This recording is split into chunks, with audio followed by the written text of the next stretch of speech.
is hype. Welcome to the Boise State Esports Arena. You're here today for the June USO Community Cup Rocket League 3 versus 3 powered by Mutual of Omaha Mortgage. Teams will compete in a best of 3 double elim bracket for $1,200 in prize pool. Alongside me, the amazing Adam, but we'll get to him in just a second.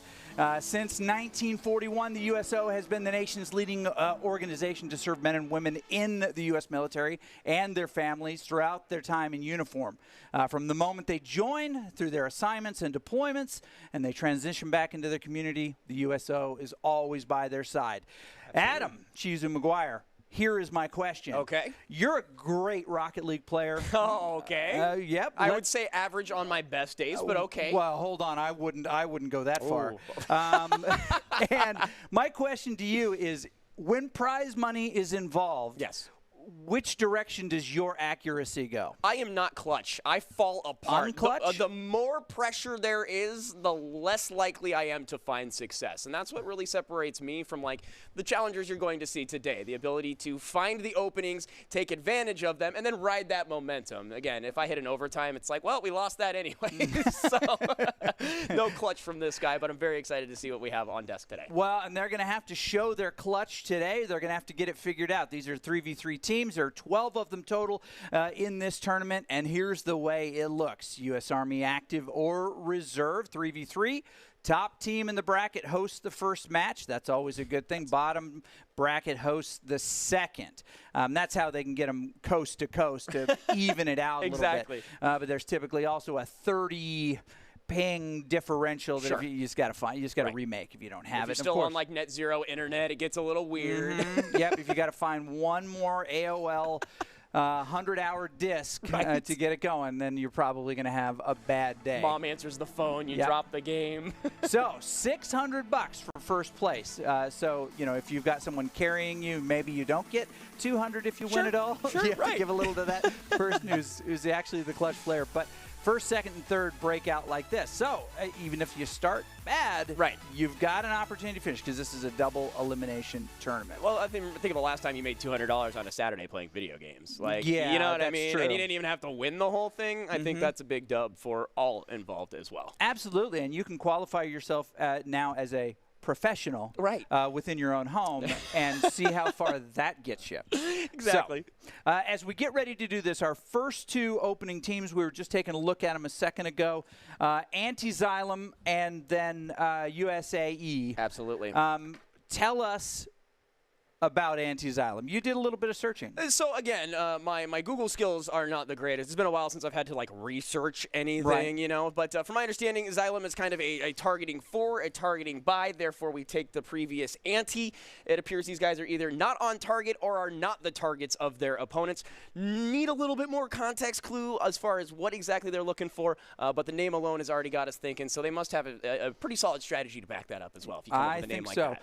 And they draw a tough one in the first round. USAE is a group that plays together all the time. I mean, if I'm filling out my fantasy bracket here, I'm probably advancing USAE here. Right.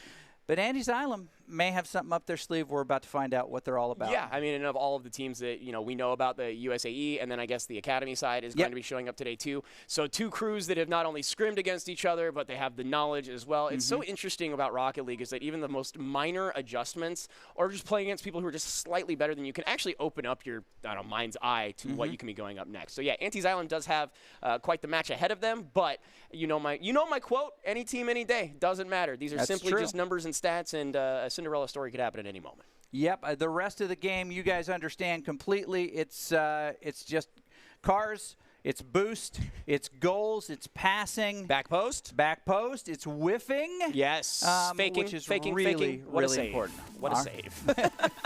All right, the keys to these games, hey, that's me.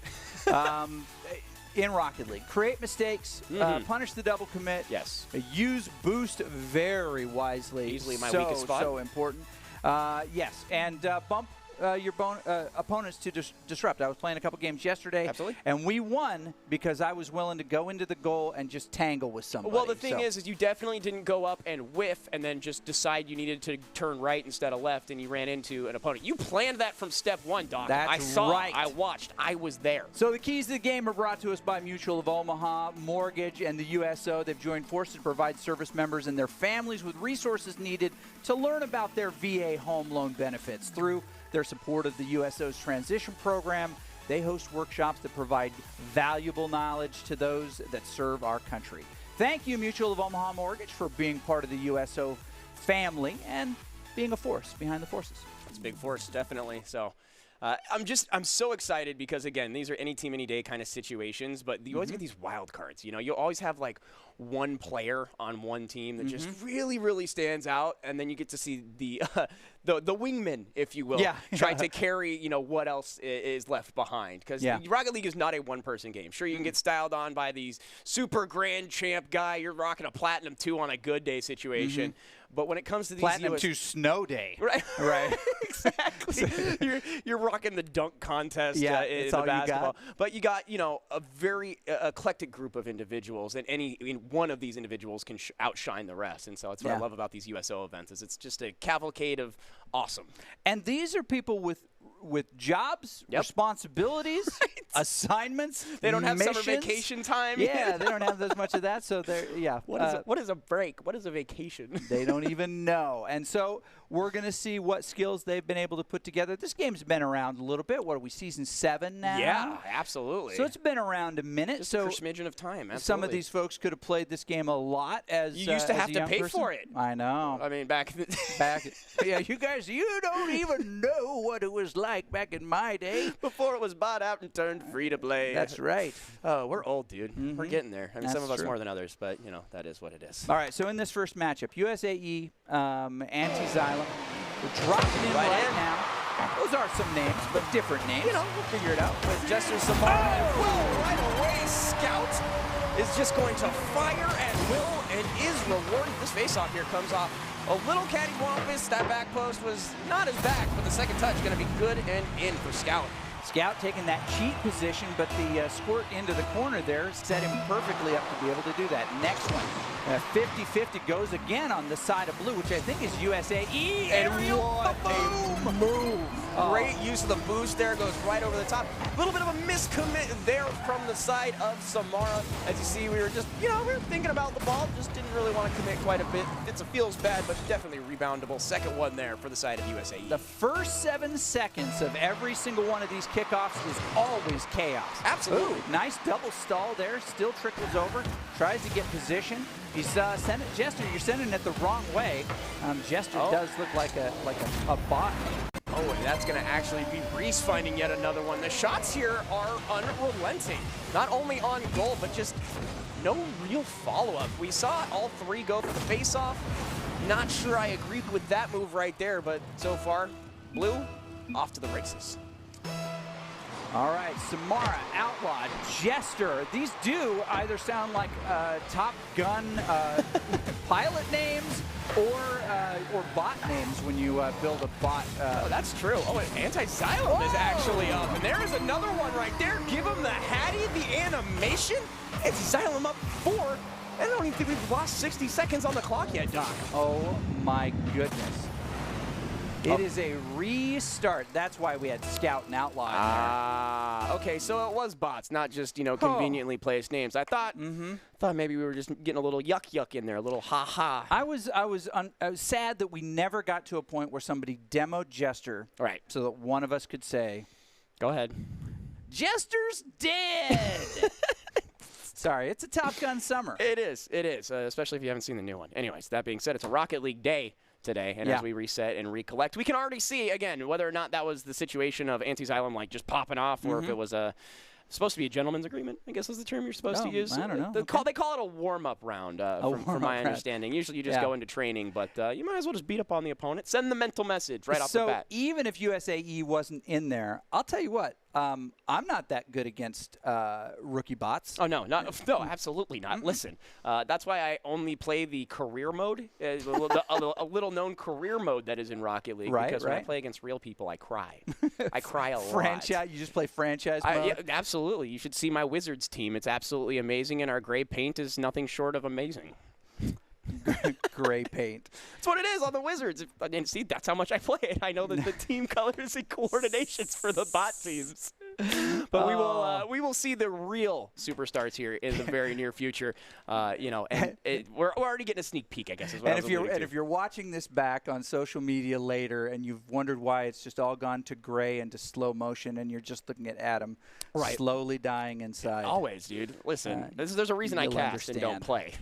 It's because I can't do one or the other. All right, jumping back in now. Here we go. There we go. There's a name. There's the skin, and that looks a little bit more raring to go. And yes, quite a bit of a different situation here. No triple commits right off the bat. Nice little reset off of the roof there. Second shot is going to come in as Anti-Xylem is going to put that on there. Echo looking for a second attempt, and he wants a third if he can find it, but turned out by Slick Mike with relative ease. So Dizzy, G.I. Joey, and Slick Mike make up your USAE team. Reese, Echo, well, we know the name Reese, right? Yes, we do. And Xylem. Not supposed to be here. I'm pretty sure you're supposed to be in the tournament, man. Your team registered. What a pop and a great shot. It's open and over, but wide to the left. Now covering back, there's not getting much pressure here. Same against the bots a little bit ago. USAE, Slick Mike over the top. Doing his best Slick Rick impression and sliding on in there. Great set here. G.I. Joey's puts that off the wall. Amazing second touch.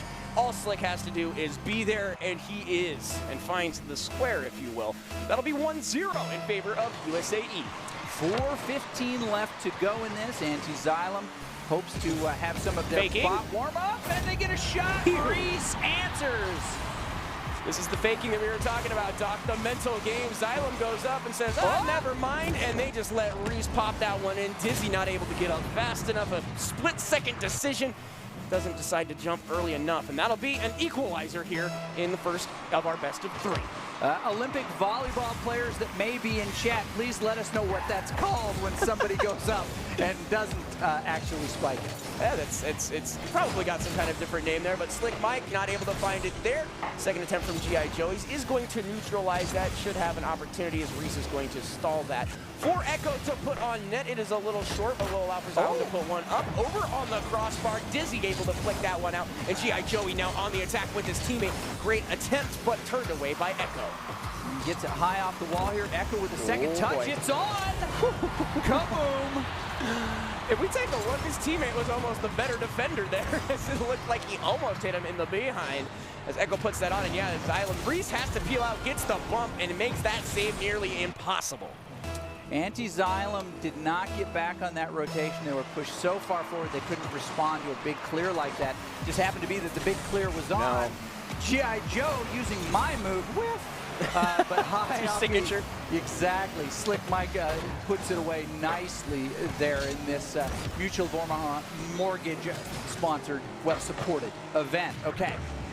With only 3 minutes, 10 seconds left, they're chasing by one. USAE needs a go-ahead or a goal to catch up. Yeah, somehow, some way, they need to find a way in. You see the attempts. You see them looking for a way in. It's just the connections aren't quite there. A mechanics thing. It's the first game of the day. Maybe warm up fingers, give your fingers a little pop, and you can tighten up those controls just a bit because the gameplay is there. A nice little bump and an opportunity. Not able to finish there. USAE is found wanting. Second attempt. Joey leaves the net wide open, and that will be punished hard. But thank goodness for Dizzy. My head is spinning as he knocks that one out. Slick Mike struggling to get enough boost here. Tends to be on the wrong side of halfway most of the time. Joey B trying to set up. Slick Mike, as soon as he gets it, has to spend it for positioning. There it is.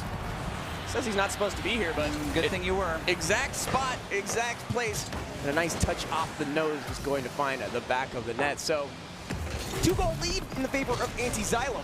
But as we said, USAE, one of the forces to be reckoned with, and 2:30 is still plenty of time, almost literally half. Xylem with the Rocket League equivalent of felt cute, might delete in his name there. Echo trying to get control of it there, but it's just going to get banged around. Now down to the blue end. Nice touch. Andy Xylem on the defense. Can Dizzy get a touch on it? No, plays it off the wall. Wow. It just gets 50'd right out of his possession there. Oh, big clear, open goal. Anybody? Oh, couldn't touch it. Ah, so close, Slick Mike. He had the opportunity, just was not able to correct himself in the right way. Those always feel bad. You put it off the crossbar, you should be able to follow up. He just isn't able to get the angle. Demo could open up some space here. Shot on, up, and away. I don't think Slick Mike really needs to go up for that one. A little bit of a panic play, but this one here is going to pop it up. That leaves the net wide open, but Joey is going to put a nice attempt here on the board. That one right there bouncing off the back crossbar. Again, you didn't have to go for it. It leaves it wide open, and Joey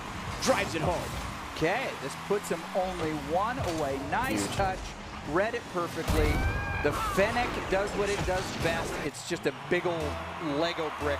Absolutely. And just kind of puts it. Doesn't aim real well, but it can put something back. Well, it does also have the ability to have the Team Liquid skin for those of you who care. So that's the big point. Nice little carry there off of the nose, but is turned away there by the side of the USAE. They're going to continue on now, push their counterattack.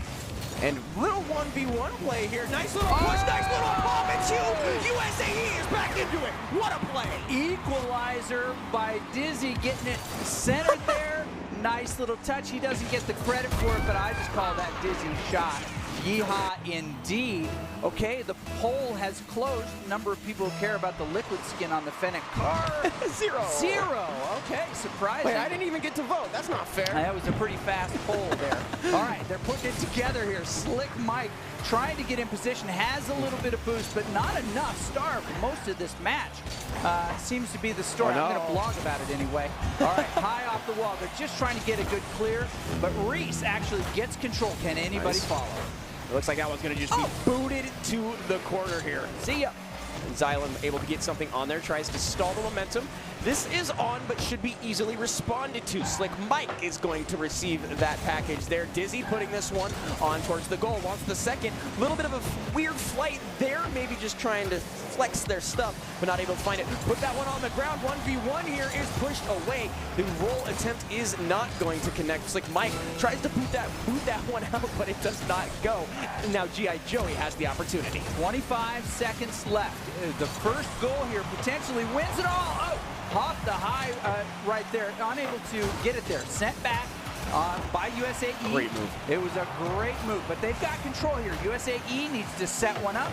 And Xylem, anti-Xylem needs a big clear. You can't let it linger right there.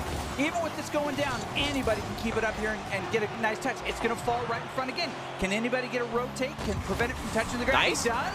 It's going to bang high off the wire. They've got to ground it. Can anybody touch it? In good position. Oh. G.I. Joey tries, but is not able to get it. So now we go to the golden goal opportunity. First one to draw blood here in extra minutes is going to pick up the victory. What a great shot. Echo is there, but able to roll it away. Great heads-up play. Very uncomfortable position, but that one's on as well. Echo able to scoop it.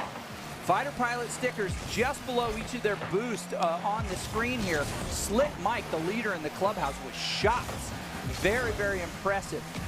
Reese doing a nice job with saves down on their end. Echo, no boost right now, trying to make something happen. Okay, can they get control? You can't let them just bang it around there. You got to get a big clear, get some boost, get some speed, knock that thing to the other end. Absolutely, and I'm even going to go so far as to say, take a second, look at the direction and trajectory of these balls. I know you're always worried when you're on the back foot to try to get up, but it's been the undoing of both of these teams in some instances. Reese right there trying to get a situation, not going to happen. Now Slick Mike up and away. Look at the style, look at the class, and he's able to do it! Game one goes to USAE. I think when we were talking about that, they were listening and writing down what we said because they did exactly what you said. I said make it look pretty, and look at that. Slick Mike's like, how's platinum? How's this look? How's a bunch of diamond rings in your face? Slams it on home, picks up the first victory, and you can see right there, Slick Mike just firing on net and is rewarded for his efforts. USAE with so many more shots by comparison. Slick Mike just basically like a gunslinger out there, taking as many shots as they can. But Anti-Xylem, even though they got shot on quite a bit more, held the advantage in side control. For those new, side control is when the ball is on the other person's side. Right, when you are the aggressor, if you will. And that was one of the things, again, I feel like that game goes a little bit different. Maybe the nerves. You want to go fast. When you play Rocket League, you want to expend all your boost and just go with the ball as fast as you can. A couple of defensive mistakes changed. That's a whole different game, in my opinion. Yeah, but that, that high off the wall, that air dribble, that retouch, getting that thing to drop in the bucket exactly like you wanted, that was a beautiful way to end it. Mike's a stud. What can we say? So that being said, I'm lucky if I can even just touch the ball when I go up. That's why I just say I think that was the first time he was ever at that altitude because he never had the boost to get up there. Right, that was true. You did mention that. That was one of our pieces, too. You got to make sure you have the resources to make it happen. And when you do, it looks bella, as they say, in a place I've never been to before. Well, here also, this is best of 3. Great. So we're going to jump into game 2 now here. USAE with the opportunity to finish this opponent off, send Antebellum to the bottom. But I don't think it's going to go that easy. I think this could easily go 3 games. Antebellum with control right off the bat. Oh, demo right there. Xylem says, hey, I don't like that last game, but it's going to be put right on goal. That demo being punished. Nice little roll out there is going to stop the onslaught of aggression here from USAE. And now Anti-Xylem has an opportunity to breathe for half a second. Again, I mentioned slowing the game down, making your shots more meaningful. So far, not seeing a whole lot of that, and that is a sketchy situation that Joey just buries with impunity.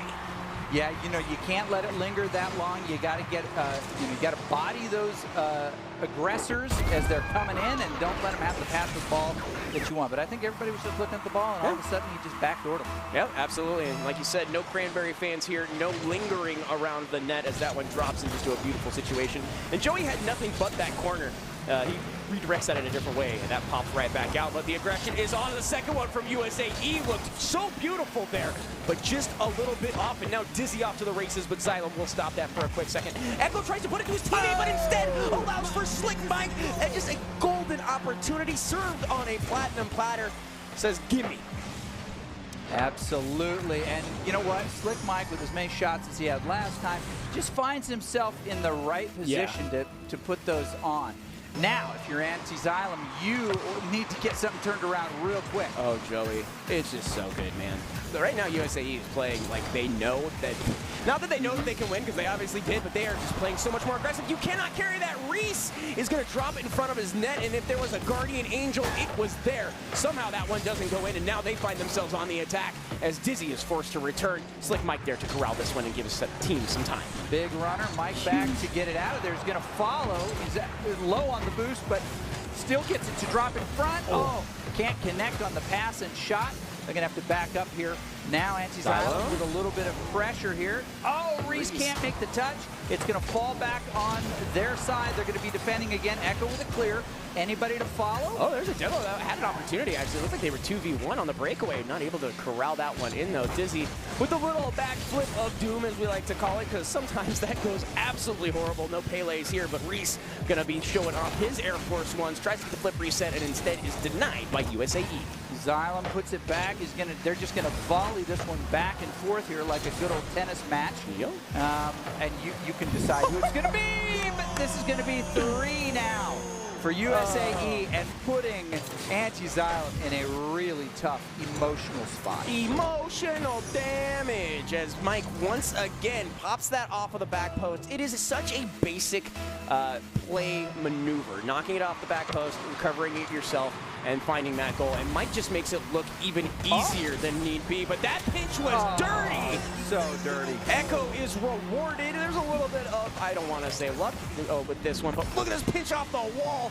No, Echo planned it the whole time. He's been practicing that solo pinch from that position. Calculated, as they say. So calculated. Absolutely. Trying to unlock for his Fennec that liquid skin. All right, here we go. They're 2 down, 3 minutes to go, roughly. Listen, boys. Okay. Yep. That's just one of those I want it back situations. That play from the get-go was so unbelievably coordinated. Dizzy goes up. There is an attempt. Doesn't necessarily go through, but another one for USAE. They strike back. G.I. Joey basically just playing out that training pack. Right. Oh, anybody? Excuse me? Anyone going to touch this? Back Okay. post? No? Okay. Well, Xylem here with a little bit of flight looking good, but Echo is going to go up on that one. A little power of friendship. But we're going to roll this one up and let it on drop. Dizzy is going to get that one up and out off the backboard, and now Slick Mike and crew are able to move up. And we see what Mike has been able to do. Rinse and repeat, but the defense is there. Xylem knocks that one out to allow his team. Reese with an opportunity now. Up and over Dizzy. Not a chance. Really nice B-roll there by Slick Mike to get back over the opponents, to get back in position there. Oh, no! Yep, Anti-Xylem can't get it there. Oh, anybody? No, it just took too long to get there. Joey, G.I. Joey going to try to get it back mid here, but Anti-Xylem doing a nice job of just continuing to bang it down there. I wouldn't call that offense. I'd call it more just fly swatting. Let's just get it out of there. I like that. I like that. Maybe you need to get one of those salt shooter guns instead, because right now Xylem needs any kind of advantage they can find. That is not an advantage, but a great save right there by Echo, allowing his team to remain in this game as 145 are on the clock, down by 3, but all the pressure in the world was for naught as this one in. Reese on, Echo denies. And a scary situation nonetheless. Minute 30 seconds left. They've 3 goals in deficit here for Anti-Xylem to prevent them from going into the bottom bracket. And USAE wants to make that margin bigger, keeping the pressure on. I think we're going to see in the stats this is big-time side control by USAE. They try to clear it one more time, but Slick Mike there to redirect it. It's going to spend the wrong amount of time on the wrong side of the line for them. A little bit of a stutter step in my mind there, maybe as I travel back and forth to the future. But they're unable to get any real control on it. It's like, who can just bang it next? Now we have a shot! Nice stop. My goodness, Slick Mike. Cold-blooded, rock-salt killer. And that's what I was saying, man. You know, salt in the wound is terrible, but right now USAE is using sulfur, man, as they are just pelting and peppering this goal. Xylem has to find some kind of fancy feed maneuver to try to float this one in. Meanwhile, USAE is just rifling off, just firing away, and they are finding opportunities. So it's not that, you know, Anti-Xylem doesn't have an opportunity. It's just they're having to work twice as hard almost, as Slick Mike has one shot lasered and turned away, followed up by his teammates. No problem there. And Anti-Xylem, again, back on the defense. That hissing sound you hear slightly in the background is Anti-Xylem's hopes deflating right in front of our eyes. Well, that's what it was. Yeah, almost like a bounce house with a slow leak. Anti-Xylem, 5 seconds left, not enough time to do anything. Yeah. If they get one more shot on it, it'll be miraculous, but I think they're setting down their controllers. USAE advances in the top bracket, and Anti-Xylem gets a trip to, maybe Happy Land. It's Happy World Land, you know, where you can have all the fun you want at only $80 a pop. It's an amazing place. They have a room that you sit in. Yes. That's got you know, brightly colored walls, some books, things of that nature, and so you can relax, breathe, and prepare yourself for what was next. Because again, I don't think that was a bad showing. I just think it was a better showing by USAE. Again, if some of those flights connect differently or just connect at all, that's a whole different scenario. But USAE was like, okay, first game, we're going to keep it close. We're going to feel it out, give the old tug of war, and then they just bury it home in that second match. I think opponents of USAE just need to always know where Slick Mike is. They got 100%. It's hard. He's slippery. It's in the name. He's slick. Yeah, he's Slick Mike, and he gets so many shots, and those hit home. Okay, we're going to take a quick little break. We're going to come back with Psych. We're coming. There we go.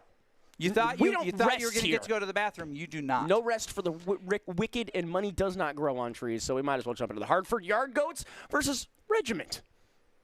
Wow. I like the boot. Like, does anyone still play Rumble these days? We need to push a Rumble tournament with everything we have. Just to make sure, but it should be what they refer to as a banger on the streets. Yeah, especially like our first game. What the kids say these days. But it's a banger. Let me take a quick look at the with my spectacles here. There we go. There we go. Avalanche Aviation Nation Red should be happening. Aviation Nation White versus USAE Academy.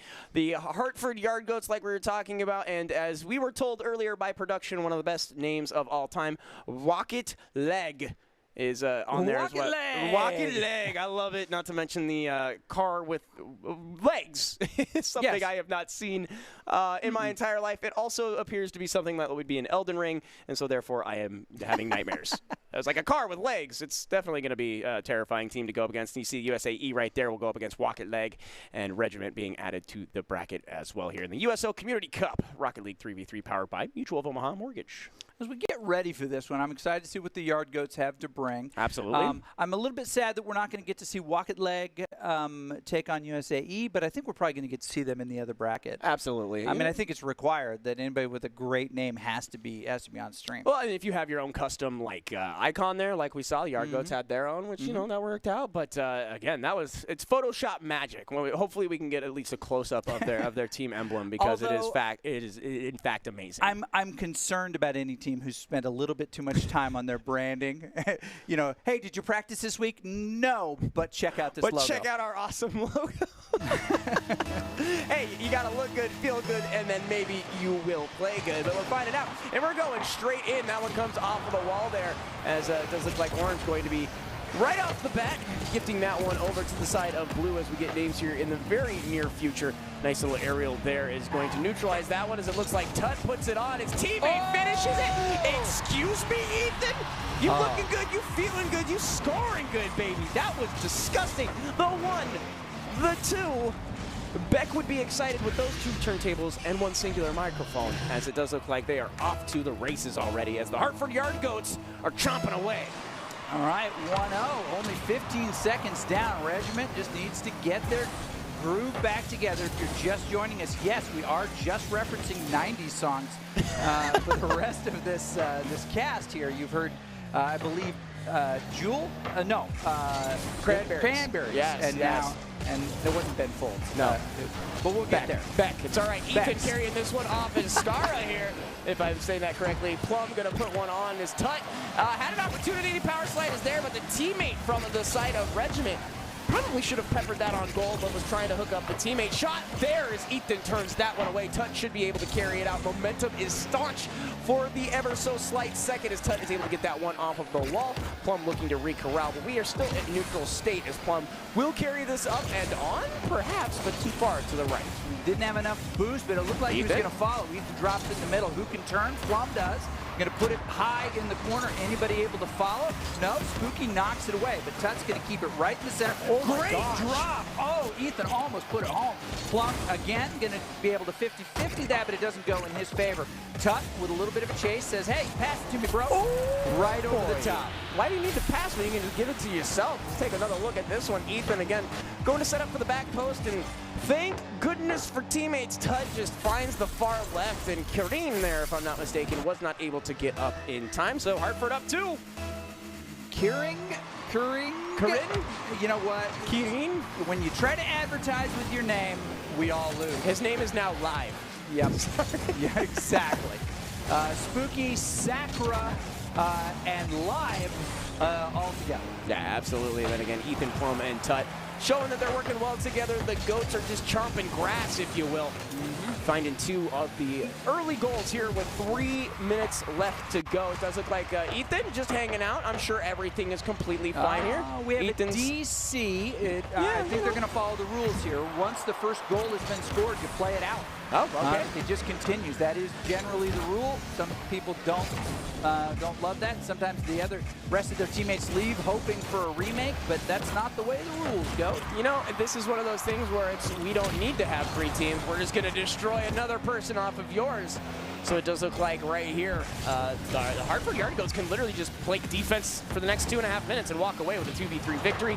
Whether or not that is the case, we will see, but it is a 2-minute drill, as they say, for the next little bit. But Hartford looking to put another one on goal, but not able to do so. Again, Doc, this is 2v3, and they're just smacking it home.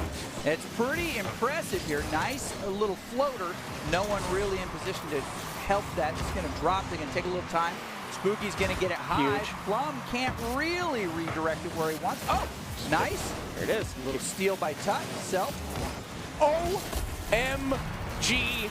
Tut is disgusting. Walking like an Egyptian and showing us why they were plated in gold. Just brings that one up and over. Second touch every time. Tut looking fantastic.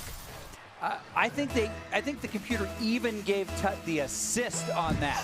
Got shot, got goal, probably got assist too. Maybe even got a save while he's at it. I don't even know how that works, but you might as well give it to him in all ways, shapes, and form. And again, like I said, they can kind of just sit here, back post, play a defensive game, work on those goalie saves if you were. And it does look like a huge opportunity here for the side of the Hartford Yard Goats. They don't even need a third player. They already got 3 goals. Yard Goats. It's impressive. Okay, it is. Spooky trying to get in good position here. Full boost. Whoa, off the crossbar. He's back. Can he oh, there it is. Okay. Now we have a game. Now we've got an opportunity for a comeback here. But again, that demolition right there really did open up the floodgates. 1v2, 1v3 is difficult. And they show that with that whole situation, that's what they need. So maybe they play a little bit more of an aggressive game, bring up that third postman, and start playing a little bit more aggressive and start looking for more opportunities. Except for when this happened, the Plum is not able to finish it. But it does look like we're back to 3-on-3. Back to 3-on-3, rejoined, which is, what you got to do. Oh my goodness. Absolutely rude. Devastating, disgusting demolition there. Yeah, now it's going to be back on the Yard Goats and Regiment making some progress here. Gets a shot. Will it bounce over? So close. No one able to put it back. No one in that mid-rotation to be able to take that second, that third shot. That's what's really missing for Regiment right now. They get some opportunities, but no one is really in position to take advantage of it. And that's not the way it's been working for the Yard Goats. They do have somebody in that second position to get a putback or to take something high off the wall and get their shot. And Sacker can't get there. It's going to get bumped away. And their shots are, again, we talk about precision and accuracy. Even if the shot isn't fast, it is exactly where it needs to be. And some of the rebounds we've seen, like you mentioned, the second man, it's just been gifted to him. It's like, here, take it. Just don't screw this up. It's very, very small margin of error. That one turned away there as Sacra looking for something, but instead Tut's going up off the wall. Plum with the second touch, setting up for his teammate, but they're just going to let this one drop again. They don't really have to fight anymore. 13 seconds left. All they can do is really throw if they want to. You know what? Kring might want to change the name to Garbage Man because he collects people's garbage most of the time here. Absolutely. Which is okay. Now this one's going to fall. This is going to be the end of this first one in this best of 3. It's going to go in the favor of the Yard Goats. And Regiment was able to put together enough. They can't claim that it was the DC that caused it because I don't think there was a single goal scored during the DC period. Except for in favor of the Yard Goats. Correct. So the term is shorthanded. Shorthanded, it feels bad. Yeah. That is definitely a head scratcher at some point because, like you mentioned, you want to punish those mistakes. Well, what bigger mistake than having a player not there? So something to consider moving forward. Not that it's a sign of things to come, but that is a worrying trend if you're on the side of a Regiment. As we get ready to drop into this next game as well, we're just want to remind you of the rule. Generally, the rule is once the first goal has been scored, you continue. Somebody DCs, you continue. It's too difficult to try to remake when any of those, and it can be count manipulated. Down the time. Yeah, it can be manipulated. So if a goal's been scored, the game will count. Gotcha. Well, there you go. Yep. It's a very rare occasion. That happens every so often, but I agree with it. Once it's in, that's your thing. Maybe tell your parents that, they can't answer the phone if you're still on the phone line situation. That's right. I don't know, invest in your local internet service provider that has a great streaming deal. I don't know if we have an internet service sponsor. I didn't want to. Yeah, we don't. Some of these folks might be playing on Cricket Wireless. Right. Hard to know. There you go. Boost Mobile. You just hardline it in your phone, I guess. Your phone have a USB port? Anyways, as we jump on in, our landline. There we go. That's what I'm looking for. But we are off in game number 2. That we do know for sure. And Regiment, right off the bat, has an opportunity here as Sacra is going to try to corral this off the wall. Not able to, and Plum immediately fires back underneath Spooky, but is able to stop the momentum. But not for long as the Yard Goats continue their onslaught here from the left-hand side. That one is up and over. And Tut is just good, but it gets beat there. So we'll see what that means as Ethan is going to be the first line of defense here. They put that one down on the ground. Option, and Sacra finds it, and they look like a whole new team. Wow, okay. They shook themselves off, so we got this, let's go. And Spooky sets it up perfectly, and that's what we talk about, second person in position. And they had a third person right there as well for the second putback. But Didn't need it. Scored home. All right, kickoff. This time goes in the favor. This is dangerous. Early in these kickoffs. If you can get a good redirect. Plum doesn't put it in a great spot. That is too easy to get back. Shot. Oh, Spooky can't quite get there. Oh, another shot. This is looking good. Huge. This all fell apart because of the offense here. Spooky puts this up, so now this net is open, but you see the individual Plum tries to come on in there. Spooky's in his way. They are not able to turn that around, and the second touch, third touch, fourth touch, that ball was guaranteed in the back of the net. Now with not even a minute gone in this, Regiment up by 2. Excuse me? There we go. The way that the Yard Goats can really break up this is they've just got to get big aggressive clears, because if they're playing that far forward to try to clean up all of those errant shots, they're not going to be in a position to get good defense, and they're not going to have boost to chase it down. Connections are not looking nearly as clean either for the side of the Yard Goats, who we saw fire off a nice little tic-tac-toe one-timer from the center point of the map. But now they're just struggling to get the ball on net, as it looks like Plum is just going to roll this off the top. That is an opportunity there. Ethan could put that in, and he does. That is more of the Yard Goats that we have seen in this first match. But again, we've plenty of time on this clock. Opportunity is up, and Ethan just says, cool, put it right in between the two of you. It's good. Give me the Dragons while we're at it. Yeah, Tut was in control early, but died prematurely, unfortunately, and was forced for his teammate to make that. Oh, open. Plum gets in the way with his frowny face to boot. Second touch available. Pass to Tut. It's going to be off the high there. Another Ethan. shot. Can he? One more chaser. Yes. Tut. Wow. Absolutely worth his amazing. weight in gold. Just so, yeah, absolutely. Just that one should have gone in there. Ethan is an absolute madman there. But we talk about rotations, usually in a defensive way. Watch your back post, make sure that third man's there. The offensive attempts from the side of the Yard Goats, just absolutely disgusting. You take a look, there's only a handful of shots, but Ethan multiple follows. goals as he tries to carry this one in. They're already equalized. They're looking to end this series, but are going to be denied their Tut with another opportunity off the wall. Watch him carry. Never mind, he's going to smack that one off the ground. Nice little pinch there. He's going to spend Ethan to try to corral this for the Yard Goats. Doesn't get the 50-50 once. Ethan high off the wall is going to get a redirect. He's going to get bumped out of the way. Tut trying to get back on defense. Plum unable to get the 50-50 high, but it's going to drop in a bad spot. Could easily be followed up. It looked like Sakura stole the boost down there. Interesting to see how much boost is being stolen. Plum with another shot. Oh, he did what I did, which is have all the opportunity and then just fail on the last touch. Hey, not everyone can be a superstar all the time, Doc. Don't beat yourself up too bad. Much like the Yard Goats right there. Recover well. Ethan doing a phenomenal job. I feel like we've been singing Tut's praises, but Ethan as well has made some beautiful saves, amazing shots, and Plum has been doing a great job keeping this team momentum going. Regiment looking like a whole new crew this time around as we sit 2-2 with roughly 2 minutes remaining. Shot on goal should be coming up here off the crossbar, but Tut says not happening. The Yard Goats need the go-ahead here, but they're on the wrong side of the field to make that happen. Regiment needs their go-ahead to push it to a third game. 2 minutes left to decide this. Tut high off the wall. A nice little redirect by Ethan, but unfortunately it's a whole lot of orange in that corner, and they just are not getting it cleared. No one getting a clean touch on it, and it's just kind of banger ball. And it looks like this one's going to be fired on. That neutral spot, you feel like, okay, I can just pop this off the wall, and there it is, turned away by Tut. And this is all because of an unfortunate set there from the side of the Yard Goats, as Ethan is going to once again put that thing right dead center. Tut gonna have to turn it away. Plum finds the opportunity. They thought they could breathe. They're wrong. Ethan tries to fire off. They cannot get this out of the zone, and right now Sakura gonna fire this, and it's in! That was a three-way right there. I hope we get all three of them in the replay. Touch, off the wall, pass, shot.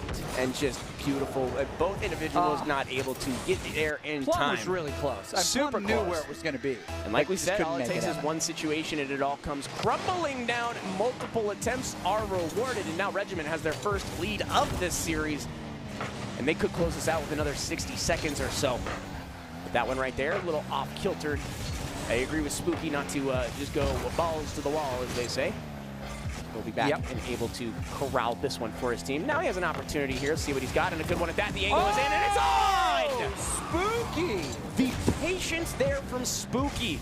Again, we mentioned that first opportunity just looked really cattywampus, but this is a huge and amazing opportunity. Tut just caught unawares. Training packs paying off for his Spooky. Now, Yard Goats with a minute, they got to get 2 to equalize, and it's not been the Big? most. Oh, maybe. What? No, okay. Can't really get control on its wrong end anyway. Sure. This map confuses me because it's just so sandy. You don't like sand, Anakin? Oh, it's coarse and gets everywhere. I forgot the third one. I was so close, so close. It's all right. You get 75% really nice shot on goal here, and Redmond's going to have to flick this one out. They're able to do so, perhaps distracted by the Star Wars talk. Shot on in. Spooky finds the death knell. Bring out your dead. As it does appear, we have a third game in our future. So again, this crew looking completely different. Both teams just, again, you talk about characteristics of a crew. Regiment firing on all cylinders here. You see all of those accolades there on the right-hand side of the screen, but Sakura going to put that one up. Ethan going to try to turn it around. 3 goals in 30 seconds is a hefty goal, but is, I guess, an option. But last 20 seconds here, does look like Regiment will walk away and push us to a game 3. That is going to make this pretty exciting. Yard Goats feeling good early on, but now they're just playing non-stop defense. Sakura and Spooky also doing a very nice job of putting these things together. Very interested to see the stats. We get to the end. It looks to be a lot more on the orange side than on the blue side. But I really think that the shot percentage is super, super strong. Absolutely, and again, you kind of take a look, it's just almost like flipped on its head. You see the accolades there, again, being the awards or whatever. Looking relatively even, again, favored for Regiment, but I feel like there were shots that didn't register as those shot on goals that really opened up the floodgates, and we're talking shots that roll off the top. Again, the neutral positioning of the ball has been very, very dangerous for the Yard Goats. It's something that they need to pay attention to, because most of those were scored on, oh, I cleared it off of our wall and into the center, and oh, now I'm getting spiked on. Wow, weird. How did that happen? I'm in the right position. Why are they scoring? Well, right, and not only that, but like put it towards the opponent's net, not towards the wall. As somebody who's like learning certain pieces, that's my #1 thing that I see now, just being aware of it. You think you're doing something great, but neutralizing the ball actually allows for another golden opportunity. You're already on the back foot. Why are you giving it back to him? So something to think about, something to, again, it changes game by game, but that was the one thing that if I'm the Yard Goats, we got to stop doing that. Getting the speed necessary to get big clears is really hard when everybody's just kind of parked. Exactly, absolutely. So, and again, I had no problems with the back post rotations. Again, we were seeing a little bit of fancy flight, tut, things like that. Ethan came out firing. They had a chance to win that game. It just got away from him. So, again, we said it was going to be a banger, Doc. I've never lied. I'm not a liar. Okay? No, you're not. Maybe a fibber, maybe a truth omitter, but not a liar. Agreed. Okay. Early part of this one. This is the winner of this one advances in the top bracket. The other one goes down to the party in the bottom. The second chance. The second chance bracket. Okay. Corinne has an opportunity. Live, taking some shots in there. Solos it, but gets it broken up. Nice job, Spooky.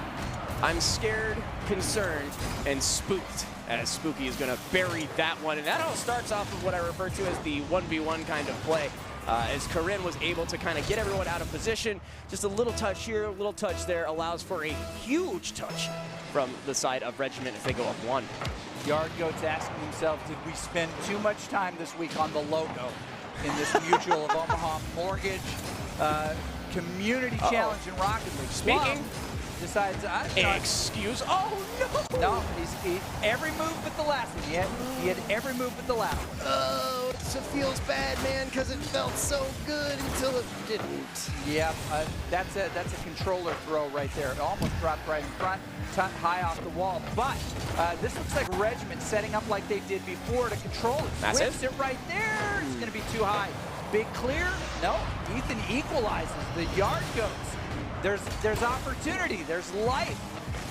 And that's just a great opportunity. Again, Ethan's like a MasterCard. Everywhere you want to be and then some. That one actually goes in, but this has been a game of oopsies here in this third match, where a shot that should have easily run its course into the goal has been turned away by, I guess, the forces of nature itself. But Spooky puts that one in and on, but there you go. Plum being a force to be reckoned with themselves turns that one away as Ethan's going to carry this one up, but stopped dangerously. Does look like Corinne is not able to get in there. Kirin able to peel on out. Exactly. Looks like Korean Ichiban, but we'll get into that later. Okay. Ethan, again, looking for an opportunity here, is not going to find it as Tut's going to be forced back as well. That's not a great clear. And in fact, dangerous is all get out as Spooky punishes.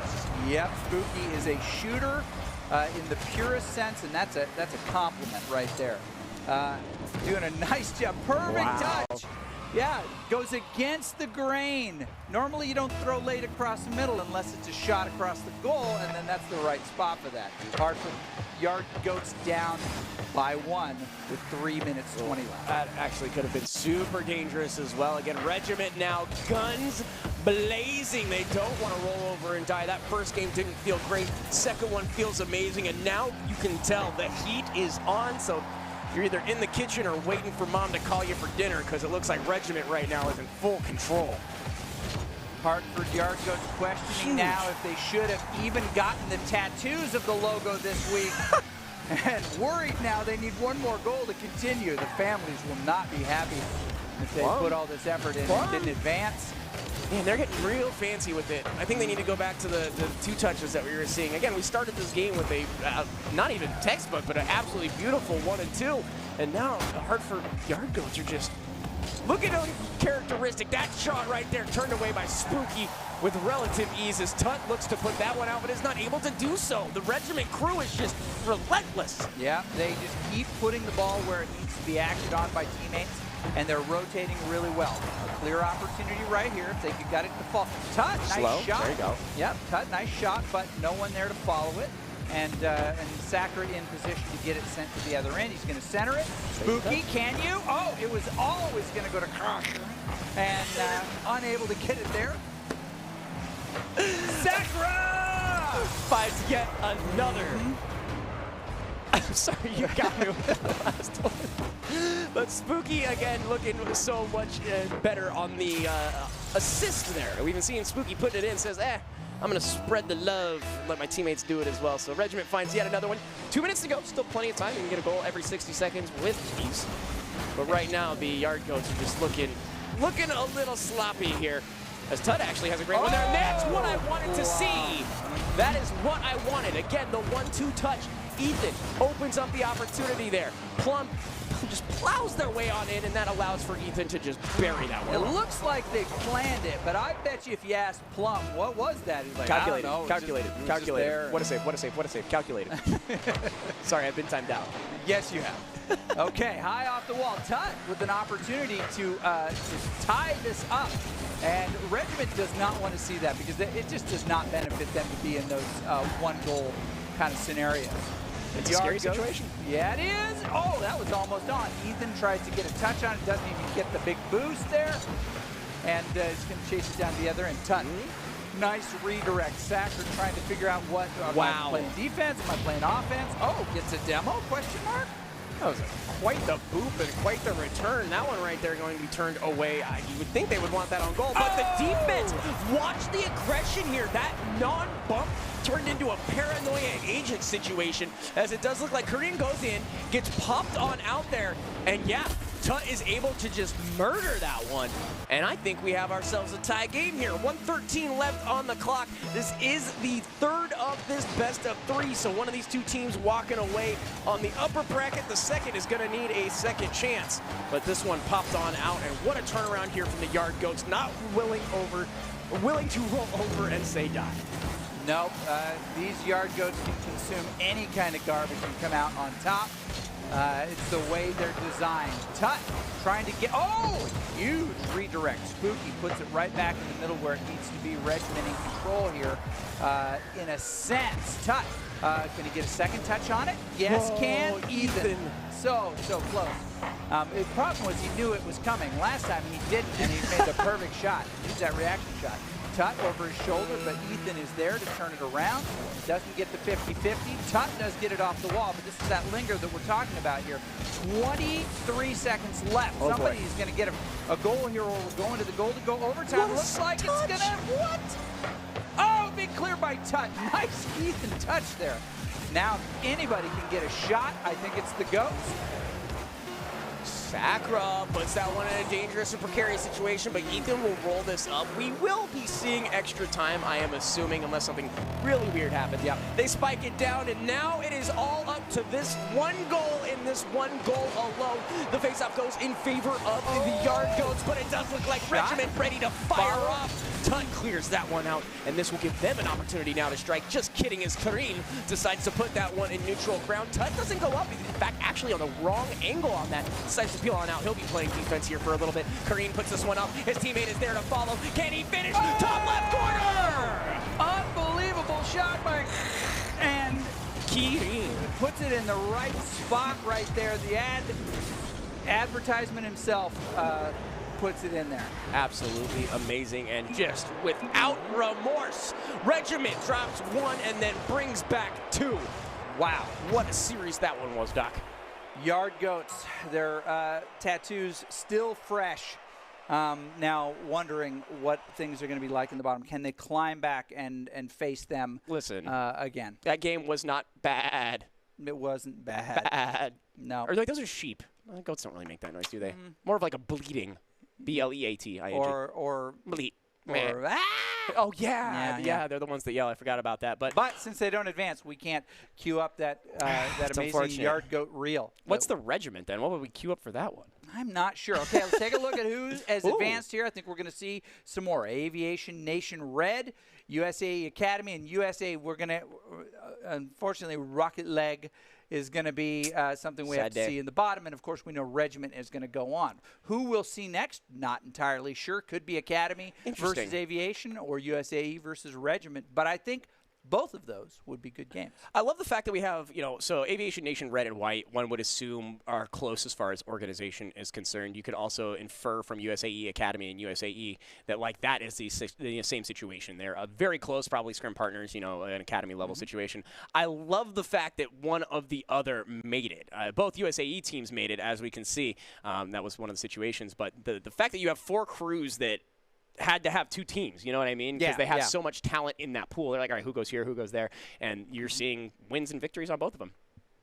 Those are organizations. Organizations. Not just teams. Those are Organizations, right. It's not just a squad. Yeah. It's a super squad. I had nothing on that one. Sorry. Okay. I should have just shut up. Well, for those of you who are like, aren't we going to get a bathroom break? In fact, you are. We're going to take that right now. When we come back, we're going to see this top bracket advance a little bit further. Who we get? Well, this is a tease. You don't know until you come back.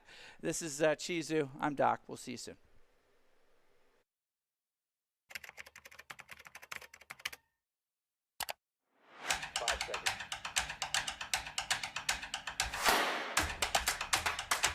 Do you think we can do it like James Bond style?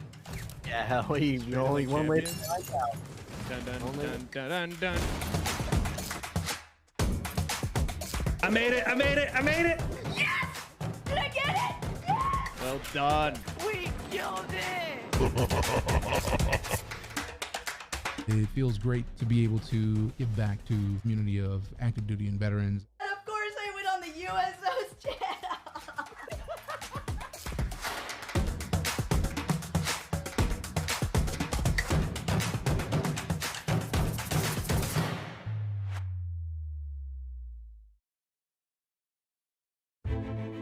A strong America is a force for good in the world, and the strength of our military is paramount to that mission. Wherever they go, the USO is there to keep our service members connected to everything that gives meaning to their service: family, home, and country. The USO is trusted to support our service members on all 7 continents. With more than 200 locations, home for our troops is as close as the nearest USO center or program. The USO provides critical programming, connecting with service members and their families millions of times each year. From the moment they swear an oath, new recruits are welcomed by the USO's family of staff and volunteers. I'm here to witness my son swearing in. It's nice to have basically a liaison to help people so they aren't as nervous of what their children are going to go through. Separation and constant movement are an ever-present challenge for service members and their loved ones. The USO keeps military families strong, providing connection home and events for families and couples. From the little Christmas events for the kids, or like we had a date night, the USO has given us time, not only together, time with our children, and things to do. When troops are deployed, the USO provides a home away from home to help bridge the distance. On the front lines, a care package, a phone call home, comfort food, a familiar song, or a moment to relax can mean everything. When their military service to the nation is complete, the USO connects transitioning veterans with resources in their new communities and helps them plan for their next chapter. We spend most of our time servicing the country, that when it's time to get out, we're usually behind the curve a little. The USO has come in and kind of get us a leg up on that transition so we can make the best move into a second career. We are the USO, the force behind the forces. Go to uso.org to learn more.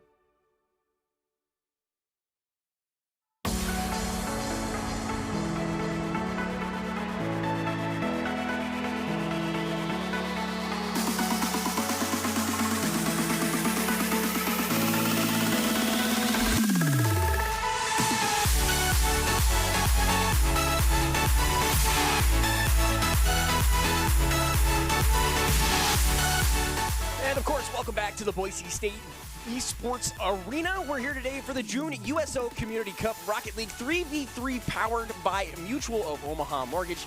Teams will compete for the best of 3 double elimination bracket for $1,200 prize pool. It's absolutely stellar and nothing short of amazing. Chizu and Nerdy Bird with you, reminding you since 1941 the USO has been the nation's leading organization to serve the men and women in the U.S. military and their families throughout their time in uniform, from the moments they join through their assignments and deployments and as they transition back to their communities. The USO is always by their side. And like I said, we have made adjustments, and I have one of my favorite personalities with me, none other than Nerdy Bird. Welcome, welcome, welcome to the stream. Thank you so much. It's a pleasure to be back on desk, and I think this is the first time in, gosh, almost 2 years that I've been up here with you. If not longer, but it is a beautiful day nonetheless, so thank you so much for joining me to add some, I don't want to say like used to this whole thing, but Doc was on before, and it was nothing but 90s quotes and like phrases I don't understand. It was a weird situation, so love having you here. And plus, it's Rocket League, one of the more high-paced, over-the-top games as far as things are concerned. So are you saying Doc couldn't keep up?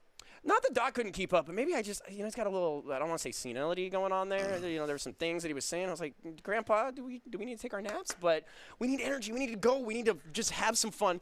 And so I'm glad you're going to add your spice to this whole thing as well. Of course, 100%, though there is no spice on the desk this time, so thank goodness for our taste buds.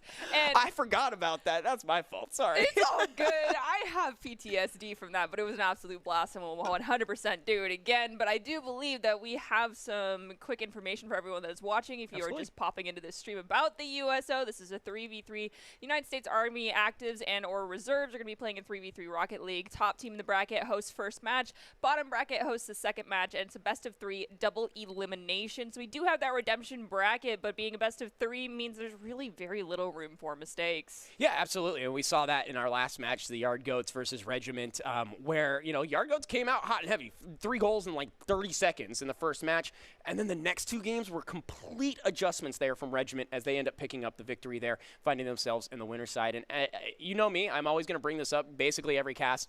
Any team, any day. I don't care who you are. I don't care your ranking. You have an opportunity to mess up. But if you don't, you got a couple of prizes coming your way. Yes, and this competition is made up of previous competitors from this year's USO competitions. First place gets $5,000 per team, followed by second with $3,000, and third gets $2,000. So that's quite a bit of money. Oh, it looks like just kidding. Looks like we have some conflicting information, but yeah, it's pool $1,200. And then $600 for first, $400 for second, and $200 for third. That's quite a bit of money regardless. I mean, if you're me, that's a lot of money. That's a lot of food that you can buy. When was the last time you made $200 playing video games on a Saturday? Exactly. See? I feel personally attack. No, I'm talking to myself too. Like I listen. I don't even make $200 on my real job a day. But that being said, like that's a big chunk of change. $600, $200 a person. That's like, let's do it. Yeah. So honestly, best of luck to everyone. Don't let the prize pool get you too nervous about anything. You know, you just got to play the best Rocket League you can. And we are seeing some stellar Rocket League today, as it looks like our next match is going to be Aviation Nation Red and USAE Academy. Both of these teams have already won their first matches and find themselves, I believe, in the winner's bracket side of things. And if the USAE was any indication of what we can see, the Academy must have some kind of glimmering resemblance as far as that crew is concerned. Well, regardless, they may want to actually keep in mind some important information, which is going right into it, apparently. We're going to jump right on in. We got H3, LC Spirit, and Janky Jiggles on the side of Aviation Nation Red. And it looks like Criminal Pride as well as Hakashi and Zach on the side of USAE Academy. But we're going with no real goals right off the bat. A couple of shots on, but turned away with relative ease here, as it does look like it's in favor of Aviation Nation Red. Zach going to try to put this one in the corner. This could land in a precarious situation, but he's able to corral that off the roof. USAE took quite some time to dig that ball out of their back third, crossing that midfield stripe into the other territories. He immediately volleyed right back across. No one with clear control just yet. Ball gets hit to the wall by Spirit. H3 dunks it down to Jingles. Jingles gets it onto the back wall. Hakashi, though, snags it, pushing it to the midfield stripe where Spirit immediately volleys into the back corner of the USAE team side. Zach is able to clear that one out, but Janky is there to turn it around. Great control there, bouncing off the wall to try to put that one back. Spirit is up, but not able to connect. Zach is going to try to put some pressure on there, but it is neutralized for H3 to put one on towards the net. Hakashi there puts it in a really bad spot. Spirit almost bodied that thing, but instead is only going to find the back of the net with his car, not the ball. Ball is still on the back third of the Academy side of the field. They're struggling to find an opportunity to fully dig this one out. Lots of clears, but without a purpose. We have Zach find another clear. No teammate pushed forward in that midfield possession area, easily allowing Aviation to get possession of it again, even though it's on their back third. They will be challenged 50-50 from Zach. Is going to go immediately to the side. Ball losing a lot of momentum. Hakashi is going to elevate, though.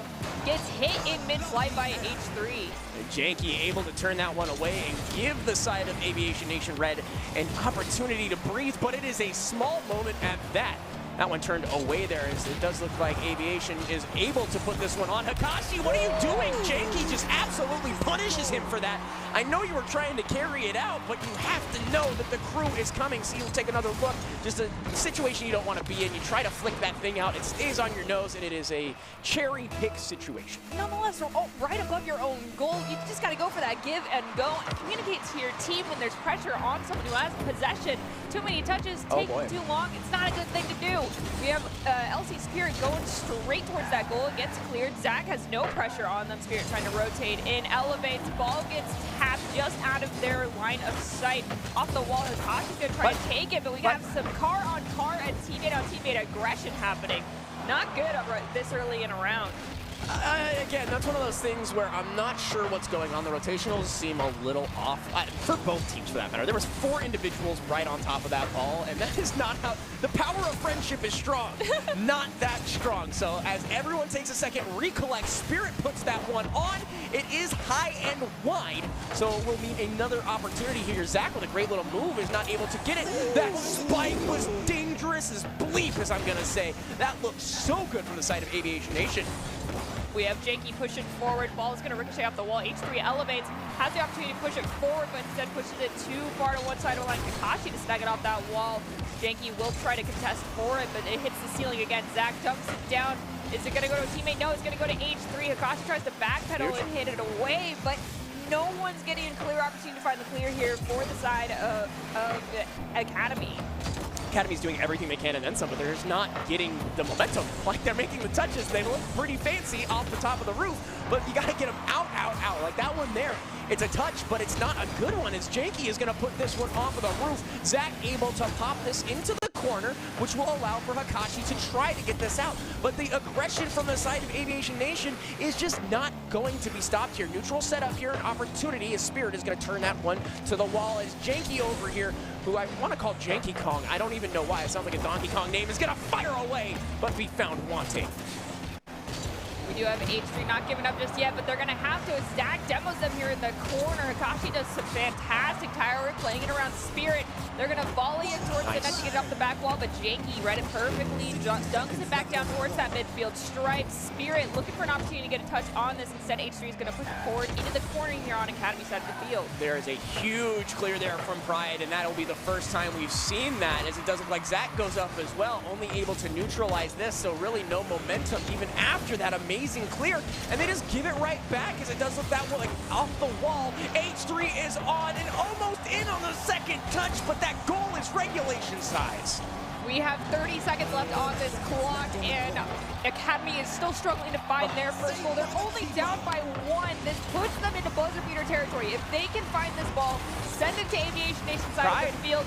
There's no one in that net, but the follow-up rotations are just not where they need to be for Academy's side now. And the ball is already back on their back third, and that is LC Spirit clutching out, finding goal number 2 for the side of Aviation Nation. 10 seconds on the clock. I don't think we're going to see the 2 equalizers they need now. That flip reset was tragic. The idea was there. The execution was not as quick as you would have liked, and they just sneaked that one right past. So Aviation Nation, like you said, they're nerdy. More than likely going to pick this one up as the final seconds here teeter down. But what a match that was. And it goes to Aviation Nation. Good news, it took a very, very long time for Aviation Nation to find those goals, but oh my gosh, total shots, there wasn't a whole lot in general, but still 82-18, that's a problem. Side control 64, you really don't want to see it more than a 10% deficit. Sure. So some things got to be cleaned up for Academy, but Aviation wasn't perfect either. And like I was saying, it wasn't the fact that, you know, Academy wasn't getting touches. They just weren't getting, like, aggressive momentum-changing touches. You can play a defensive game and still get your opportunities, but you need to do something with the offensive side of that. And they played that entire game on their back wheel, for lack of a better term. And so if they turn up that aggression, turn up the heat, I think that goes a little bit differently. Like you said, it took them a while to get those 2 goals on them. Yeah, I really want to see a lot more midfield control coming out from Academy this time around, because, I mean, if you're struggling with your rotations, make sure you're, you know, communicating, have someone going and being prepared to be in that goalkeeper position. But ultimately, that goalie's going to find a clear, but that clear has no purpose if there's no one at the midfield to go immediately grab it. Absolutely. So we'll see what happens. Again, there is still plenty of game to be played today. Aviation Nation Red, USAE Academy, so far in favor of Aviation Nation. But again, I feel like we were seeing USAE play earlier today. We realized this is the Academy side of things. It's a very different personality. I think they need to turn it up like the original roster is concerned, and with that, they will find some success. But like you said, they have to have that second man there. They can't just be, everybody's a goalie, don't move kind of thing. Yeah, so let's hope they clean things up. You got to have faith in your teammates to do their jobs, and everyone has the same job, but just at different points in time during the game. So best of luck to each and every one of you. You got 5 minutes to turn things around in your favor, because at the end of the day, it is still a best of 3. Let's turn this up to high octane, because that's what we want here on Desk, is high octane Rocket League. Absolutely. Game number 2 here. So either the Academy is headed to the second chance bracket, or the people from Aviation Nation Red continuing their streak on the upper side of the bracket. And again, we're seeing it right there. Janky wins the face-off there, but it looks like Spirit is going to be the one to put that one on net. Turned away with relative ease there by Zach. Great move by Hakashi. This is the momentum I was talking about. I would have liked more from that, but it was such a beautiful play and a better look from Academy. However, this is not the one you were looking for. Oh, that looks super scary, and another attempt off the wall. Zach is able to put that one out. See, there we go. That's what we're talking about, is doing the clears with a purpose. Oh, no. I mean, Zach to Hakashi, that's perfect. Zach is maintaining that back post positioning here. He's in the corner, plays up over 1, plays it over 2. Has to beat LC Spirit to this ball, though, so they need a teammate to come in and follow this one up, and they found that teammate. Oh. Great, honestly, save there. Now, they're thinking, all 3 members right now, Aviation Nation, stuck here. Put on the gas pedal, take one out, and Zach does just that. That was super sketchy. It's like almost everything has been flipped on its head. That one put away by Hakashi, but the second attempt also turned away by Hakashi. Did he do that as he was falling? I would love to see a replay on that. It does look like Janky is going to let Spirit try to take this one up, and now it is flipped again. The script is all over the place. H3 has a very weird flounder right there. Hakashi trying to bury somebody, but they can't bury the ball. Another shot on goal turned away, and there, and now Janky has a great clear here. Hikashi will be able to corral. Seems like Academy just needed a little bit of time to warm up because their rotations right now were on point. As I saw that clear beginning to happen, Hikashi had already rotated back to the back post positioning and was ready for any sort of clear and breakaway play coming out from Aviation Nation. This is what I wanted to see earlier, but now the one thing I think they're missing is that forward aggression.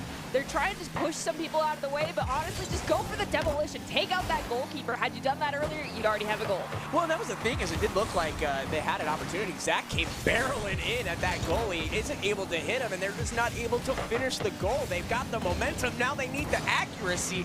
H3 gonna put that one up, over, and in. Kobe.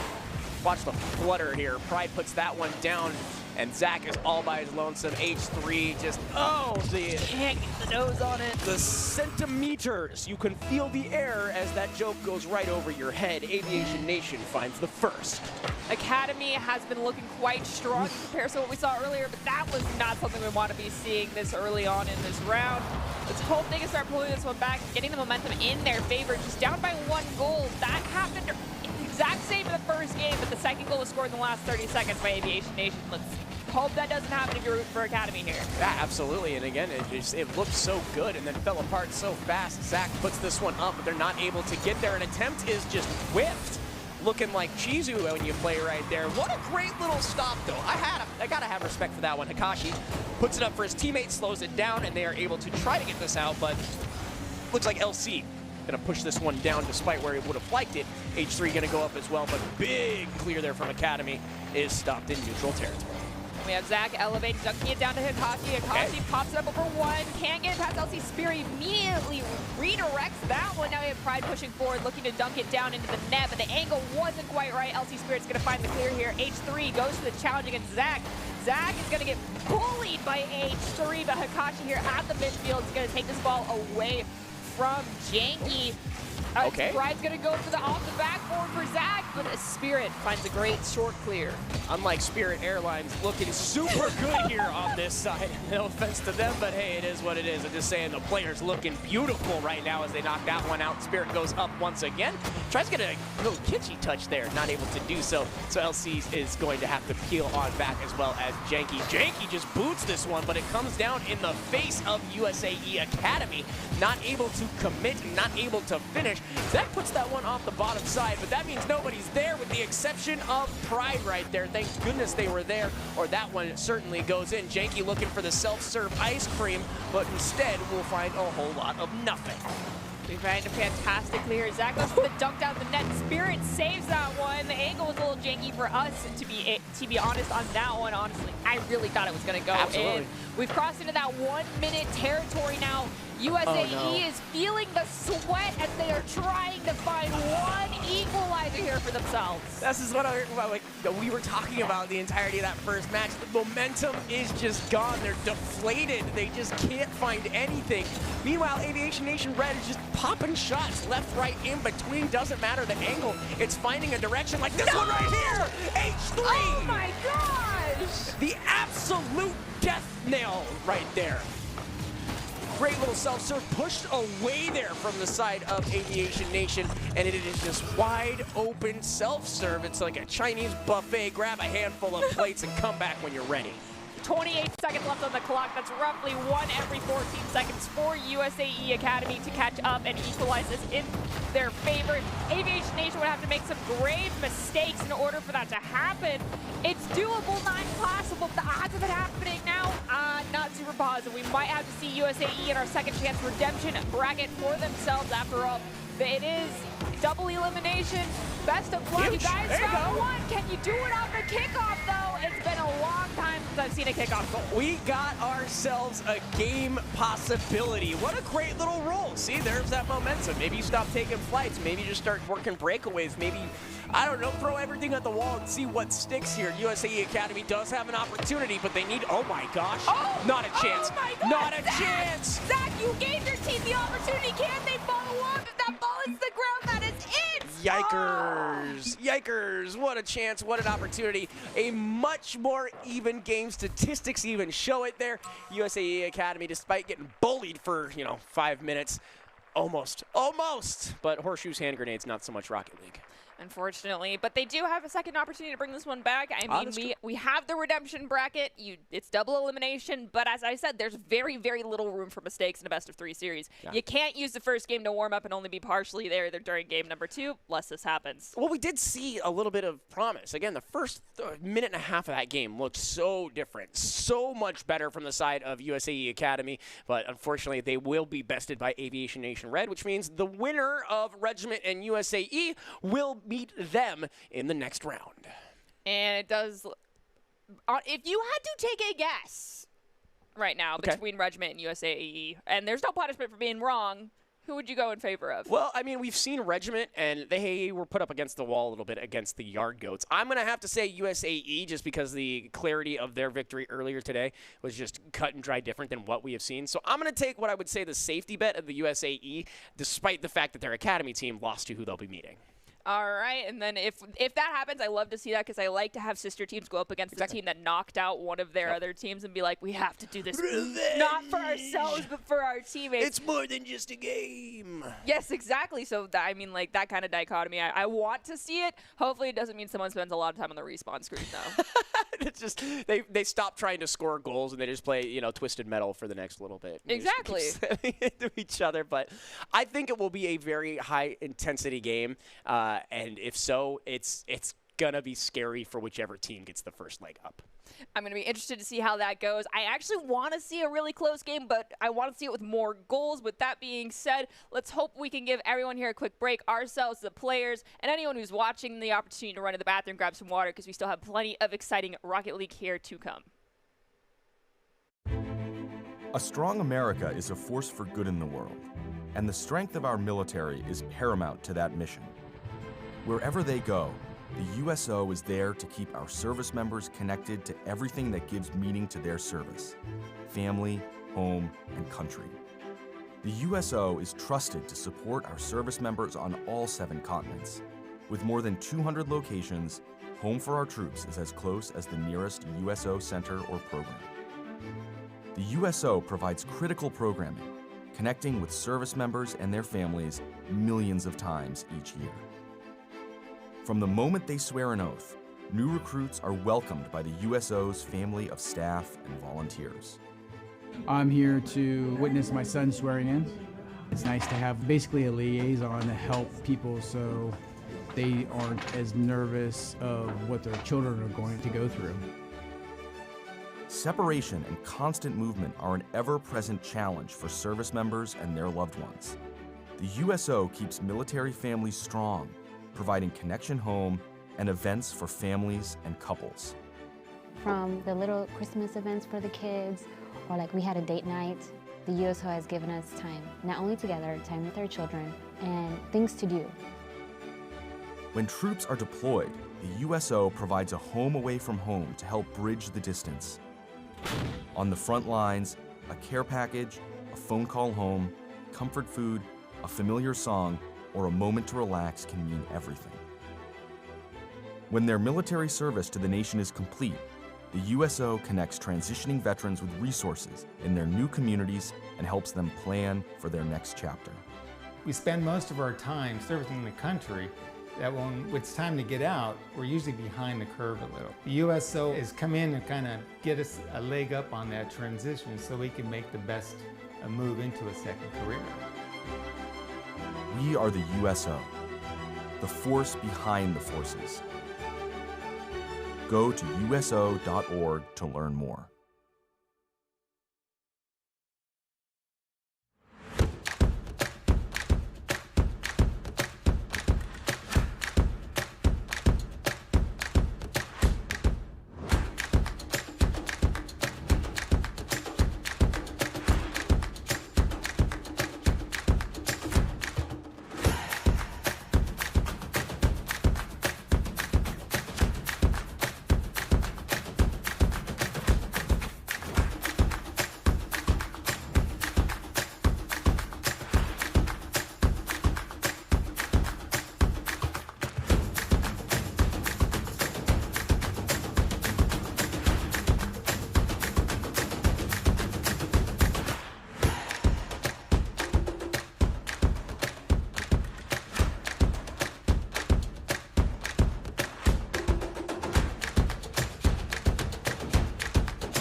Boise State Esports Arena. We're here today for the June USO Community Cup Rocket League 3v3 tournament powered by Mutual of Omaha Mortgage. These teams are competing in a best-of-3 double elimination bracket for the amazing price of $1,200 in that prize pool. Again, it's Chizu and Nerdy Bird here with you. We've already had a mutual, I guess we'll say, cavalcade of awesome games, and we've got more coming your way. Since 1941, the USO has been the nation's leading organization to serve the men and women of the U.S. military and their families throughout their time in uniform. From the moment they join, through their assignments and deployments, and as they transition back to their communities, the USO always helps as always by their side. My name is Adam Cheese McGuire, again here with Nerdy Bird as I get stumbled up. It's the games. There's so many awesome things we have seen so far, and I have a feeling we have even better ones coming this way. I 100% agree. We're about to watch Aviation Nation take on the victors of, I believe it's the Regiment and USAE, I believe, right? Yeah. We'll get a bracket here in a second at some point. So you guys can check that one out. But beyond that bracket, there's also some rules that I'm pretty sure everyone wants to be aware of if you're just joining us here on this broadcast, or even if you just need a quick refresher. This is going to be 3v3 Rocket League, and it's going to be consisting of teams that are made of U.S. military actives and or reserves members. And they're also invited from the previous USO competitions throughout the year. Military teams were handpicked by the USO, mixing of professional, collegiate, civilian, and military teams. There's going to be a top team bracket hosting the first match, the bottom bracket team hosts the second, and it's a best-of-3 double elimination. So those teams that we saw earlier today that ended up losing out do still have the opportunity to claw back to victory, but there is no room left for mistakes. Yeah, and some of these teams that are, again, as we mentioned, are in the as we say, the second chance bracket, whatever word you want to use, the lower part of the bracket, this is it for them. They do not have any other opportunities. Sure, game by game, you have no mistakes, but now you are literally up against the wall. Maybe some advice will help you through it. Yes, and that advice comes in the forms of Doc's keys to the game, presented today by Johnson & Johnson. Those keys to the game in Rocket League are create mistakes, punish the double commits, use boosts wisely, and bump opponents to disrupt. Honestly, I want to throw in there Olay the demos because some people start getting really demolition heavy, and Doc's keys to the game are brought to us by USAA, and the USAA USO have joined forces to connect service members around the world with their families and friends through gaming. Through their support of the USO's gaming program, they help the USO power events and tournaments where service members stay connected with ones they love. Thank you, USAA, for being a part of the USO family and being a force behind the forces. Yeah, especially with those keys right there. The third one for me is the one I want to kind of highlight, as we mentioned, just the momentum. You're conserving your boost. When you play Rocket League, what do you want to do? You want to go fast, you want to hit the ball, and you don't care what gets in your way kind of thing. And we saw, especially in that last match, the whole, okay, I can get to the ball, but what am I going to do with it? Am I going to boot it to the other side, or am I simply going to drop it in the waiting hands of somebody below my goal? And so that's the one I want both of these teams to look at moving forward. Yes, they are in the upper side of this bracket, but we have seen some very weird, slow defensive play that needs to be corrected from pretty much all teams today. And I'm not saying that you can't, go gun-ho and use all of your boost at once. I mean, top echelon play has demonstrated that feathering your boost is actually not what you want to be doing. But what I want to instead see is the boost management as in who's rotating boost pads, who is starving at the other team of their boost pads, especially on the offense. I too often see that the defensive players still have plenty of access to boost, and so it's pretty evenly matched on a defensive front. Right. And instead, if you're on offense and you start, taking away all that speed from them, there's nothing they can do to shut you down. Yeah, I mean, you have the neutral big boost right there in the middle of the field, but, maybe snake one of your opponents and see what happens as we are in now. Aviation Nation Red versus USAE. So it does look like the USAE picked up that victory in their previous game, and this one already off to the races. We got a demolition. We got shots on goal in less than 10 seconds have come off this clock, as it does look like we are popping that one out. Is Dizzy going to be moving there again? Slick Mike, and it looks like we actually have a change there as Aosha is going to be added to the USAE side of things. H3 Spirit and Janky, as we have seen previous, now colliding here on this field. We got Slick Mike popping up over two, but they can they get it past H3? They will not. that. H3 is going to just hit it up with the nose of their car. Jakey will find the third in the mid, but Spirit can beat Dizzy to that ball. The 50-50. Spirit, though, is going to dunk it down in front of the net, trying to send it over to H3, but H3 doesn't get it there in time, so Aosha gets the clear, setting it to the midfield. It looks like Jakey and H3 will be able to beat them to that ball, though, so it's a lot of challenging, moving around for possession. Spirit finds the clear to the midfield stripe, and Slick Mike immediately volleys to the back there of Aviation Nation side. We got to see this game with Slick Mike earlier, as myself and Doc were first on desk, and Slick Mike is absolutely disgusting. An individual that you need to keep your eyes on. The same can be said for Janky as Spirit. And Slick Mike, as I sing his praises, says, "Watch me, witness me, go." Absolutely spicy. Absolutely spicy, absolutely. And just a great little play there. You put it off that right-hand side of the wall. The opponent tries to commit. There looked like there to be a little bit of miscommunication. I got it. Do you really? No, not really, as Slick Mike slides that one in. So huge. Love to see it. And right away, USAE is out for blood. You took out our Academy crew. We're about to take you out instead, as Dizzy's going to let that one go over. Janky put it on. Aosha clears that out. Makes it look so easy. Jakey, that was so close, but I feel like the follow-up from the team was just not soon enough. Oh my gosh. And unfortunately, the defense becomes the offense. Aosha finds another goal here for their team. That was absolutely incredible. He's so far ahead. Like, that's not a positive rotational situation. He was so far into the other team's territory, it just lined up. That is a miracle goal, but USAE up by 2 with 3:20 left on the clock. We got Slick Mike looking to dunk this ball down, but dunks it down to 2 Aviation Nation members. H3's going to elevate between them and Dizzy. They get the better touch. Aosha finds an opportunity to spike this ball up near their own goal, though. The clear happens. Aosha once again in that cherry-picking breakaway position. It's not going to get punished immediately for it, as it's worked out thus far. With Spirit go for the clear. Is that going to pop it up to H3? Dizzy, who's already at that back post rotation, pushes the ball to the side.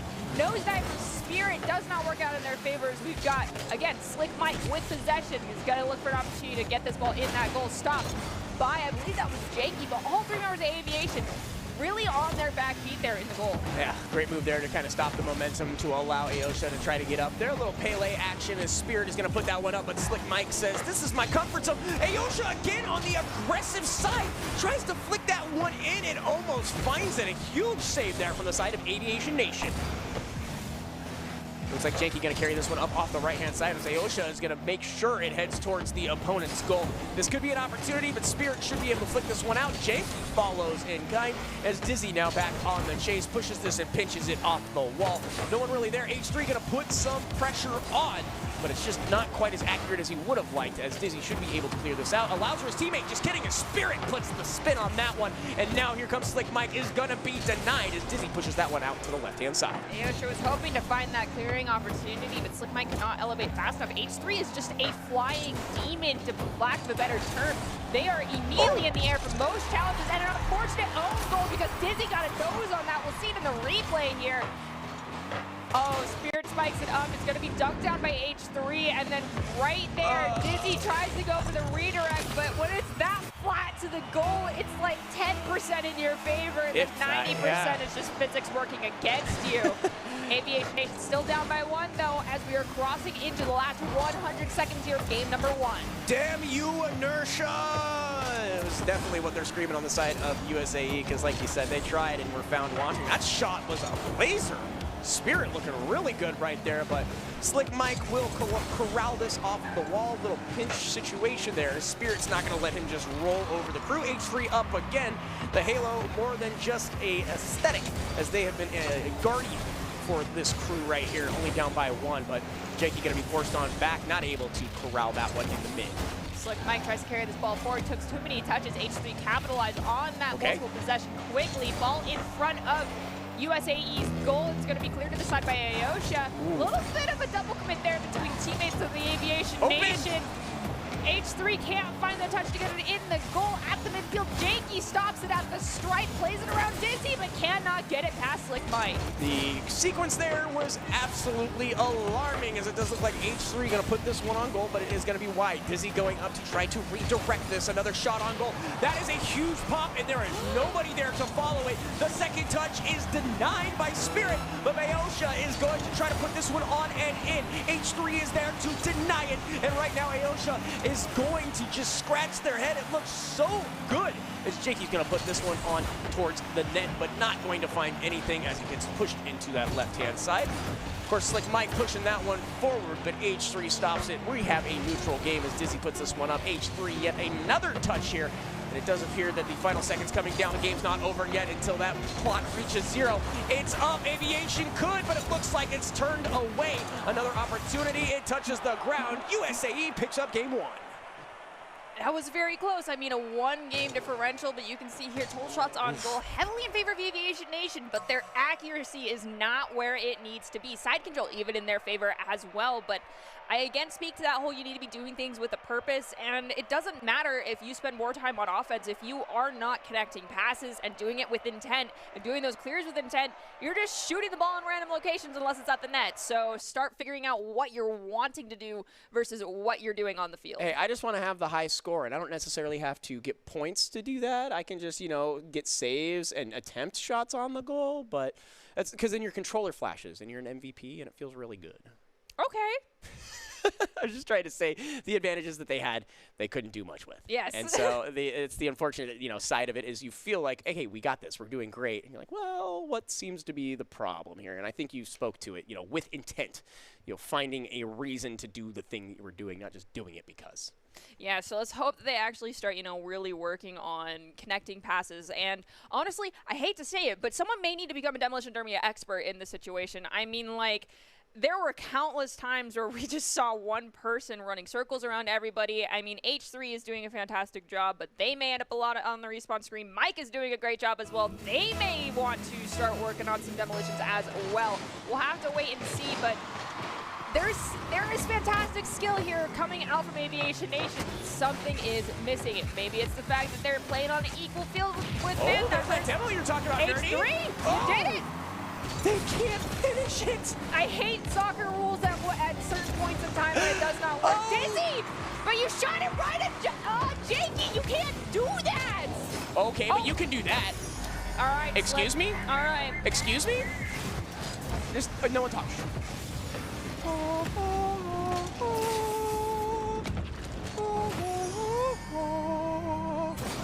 Sorry. I figured it was one of those montage moments because that was filthy.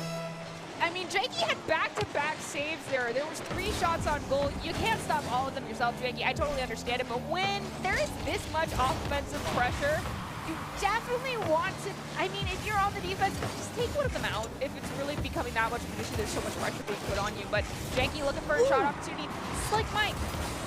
They are offensive powerhouse, they are defensive powerhouse, wanting another save for themselves. Oh my goodness gracious, that one was an opportunity of the century, and it's turned away by Aviation Nation. They're feeling the heat on that one. Doesn't even feel like a flubbed opportunity so much as it was a amazing save here. H3 looking for an opportunity now, but it is going to be turned away. USAE may only have 1 goal. They're looking for a second, but Janky's going to deny this one. What a little second touch there from the side of Aviation Nation, but Dizzy's able to carry it out. Mike looking slick. Another opportunity, second touch not there. Unfortunate, but H3 is actually carrying this one over. Someone going to get there. It does look like it's Slick Mike, but the ball's still very dangerous. Finally pushed away by Aosha. Still have yet to see a goal, and we are crossing down past 3 minutes and 30 seconds. Dizzy here in the corner. He's going to look to elevate, pop this ball up over 1. He's going to leave for Aviation. Spirit kind of did an awkward hop there. H3 going to dunk it down over towards Spirit. Now we've got Janky pushing forward. Elevation from Slick Mike. He's got to dunk the ball down. He beat challenged by Spirit. Yeah, and a great recovery there as Aosha is going to go up on this one. H3 able to turn that away. But the second attempt is going to force H3 up on this wall again. Slick Mike looking for an opportunity. Are they able to get there? Do they have the boost? They are. As it does look like Spirit was able to turn that one up and over the post. H3 looks to pop this ball up over Dizzy. We can't get it past Slick Mike. Slick Mike, I'm sorry, my friend, but Aviation to win, you need to start spending some time on the respawn screen. You are getting way too much value. I mean, look at the accolades already for Slick Mike. That's just ridiculous. That's showing that you are putting in too much work, and it's time for you to get a little bit of a break at 2.4 seconds at a time. Do I have a team? Question mark, question mark. A demolition comes on through as Slick Mike wants to feel the burn, is able to do so. Dizzy putting this one in a very dangerous spot. Slick Mike tries H3, looking like an opponent. Almost put that towards his goal, but is able to corral it just fine. Slick Mike turned away at the last second, but this guy just fires from every angle and is just so dang dangerous up and over as Janky's able to find that one as well. Janky now has 4 saves, Spirit has 4 as well, and H3 has 2. Constantly having to be on the defense, not something you want to be seeing for Aviation Nation. Slick Mike has H3 looking for an opportunity to steal his ball away. They managed to do it, send it to Janky. Slick Mike again, another save. Now gets the save medal. Their accolades are officially off of our screen. USAE, you guys have a powerhouse in Slick Mike, Aviation Nation. You need to start punishing this human being. Oh, that's not necessarily a punish that they were looking for either. Another shot on goal there, not necessarily needing Mike as Dizzy finds one there. Spirit putting this one on goal, but Mike should be able to corral this. Like you said, just has all the accolades and then some, all the rewards, all of the cool thumbs up emojis, if you will. As Aosha, what a filthy roll, but H3 knocks that away really quick. Still looking for a clear here. We have Spirit find it, send it to H3. H3 tries to redirect towards the net. Follow-up from Janky, but the challenge from Dizzy means it will not go in. Trying to stop the ball before it crosses that midfield stripe. H3 takes another shot on goal, saved by Aosha. Just feels like the defense is extremely strong for USAE, but I don't really know what to say here other than Slick Mike. What are you doing, my friend? You are putting in so much work right now. The backpack is absolutely massive on Slick Mike right now. Just everybody hop on in. I got the carry. It may only be a 1-goal game, but Slick Mike is just looking unstoppable here. It's a best of 3. USAE already walked away with 1 victory there, in the lead by 1. We have 30 seconds on the clock. Aviation Nation looking for that buzzer beater goal opportunity to send us into overtime. USAE looking for that security goal to not let that happen. Who is going to find the next one? We have 15 seconds left. USAE walk with a 0-1 victory and a 2-0 win in the series overall. 7 seconds left. Can Aosha find another? Will Janky find it? Oh, it's dangerous. Spirit is up. Spirit, is that it? Oh, Mike is going to find that one. We're still got some time, but the momentum here has me believing that that is all she wrote. Aosha tries to put it down. H3 has an opportunity, but it doesn't look like Dizzy. He's going to flick that over, tries it once. Again, that comes off weird. Can they follow through? Everybody fighting to get this ball where they want it, but no one able to do so. A Spirit has a chance. Janky, are you in the spot? Oh, H3! Oh my gosh! Okay, give me heart palpitations and an anxiety moment here on desk, will you? Ball gets cleared. H3 tries to keep this one in the air. It's gonna hit the ground, and USAE walks with the Game 2 victory, meaning they win out the series overall. Absolutely massive. Look at all those shots on net. Again, Slick Mike, just a powerhouse, a force to be reckoned with. Goliath, Titan, whatever words you want to use, Slick Mike was running that game.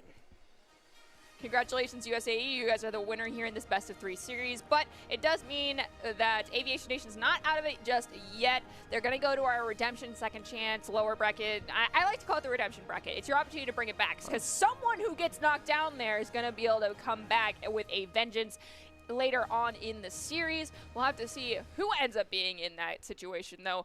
If you were to be someone advising Aviation Nation right now, what would your advice to them be if they have to face off against USAE again? You have to give every resource you have to stop Slick. You have to get Mike out of this game. Again, you had mentioned it, that guy needs to be removed from the battlefield, like needs to be counterspelled out of this game.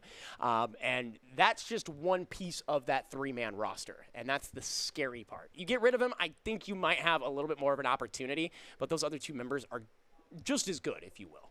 Yeah, so that comes down to, making sure your rotations are good, making sure you're not putting yourself out of rotation when you're going for those demolitions, but you need to go for those demos. Mike just had a field day. Right. Absolutely. Just absolutely ridiculous. Hopefully people have been scouting and watching these games so they are aware of the powerhouse that is coming out of Slick Mike. And now we're going to go into our first lower bracket of this afternoon. early afternoon. Whatever. Maybe you're watching from another country. Who knows? Perhaps. I do have a friend in Italy who's watching. There So this you go. evening, Bella. we're going to have Regiment taking on Aviation Nation White. Let's see who comes out on top of this one. I really like Regiment's logo. Absolutely. It's one of those things where, not many people play Rumble religiously, but maybe this is, their wheelhouse. So we'll see. Regiment had a really great come-from-behind victory earlier on in the bracket, but then, as we saw, obviously fell later on in the tournament. So if I had to throw my hat in the ring, I've seen Regiment play. They looked pretty good doing so, but we've seen Aviation Nation, and as we mentioned, those sister organizations tend to come with a little fire behind them as well. Since you took Regiment, I'm going to vote for Aviation Nation 1. Balanced. I don't want to be, lopsided here on desk and just be like, oh, it's all going to be Regiment and just both of us cheering for them and any of the spectators for Aviation Nation White be like, well, that doesn't seem fair. That's not nice. So I'm going to be heavily rooting here for Aviation Nation White. Perfect. And, if Regiment ends up dominating them, I will, You just eat a little crow. It's fine. It's bow my head in shame. Yeah, exactly. It hurts for a little bit, but then you kind of just rebound and you go into you GG next, right? Isn't that the term? So there's no punishment food on desk this time for me if I'm wrong. Lucky you. Again, thank you guys so much for joining us again. USO Gaming 3v3 tournament here. $1,200 up for grabs, and we are now at the final chance bracket.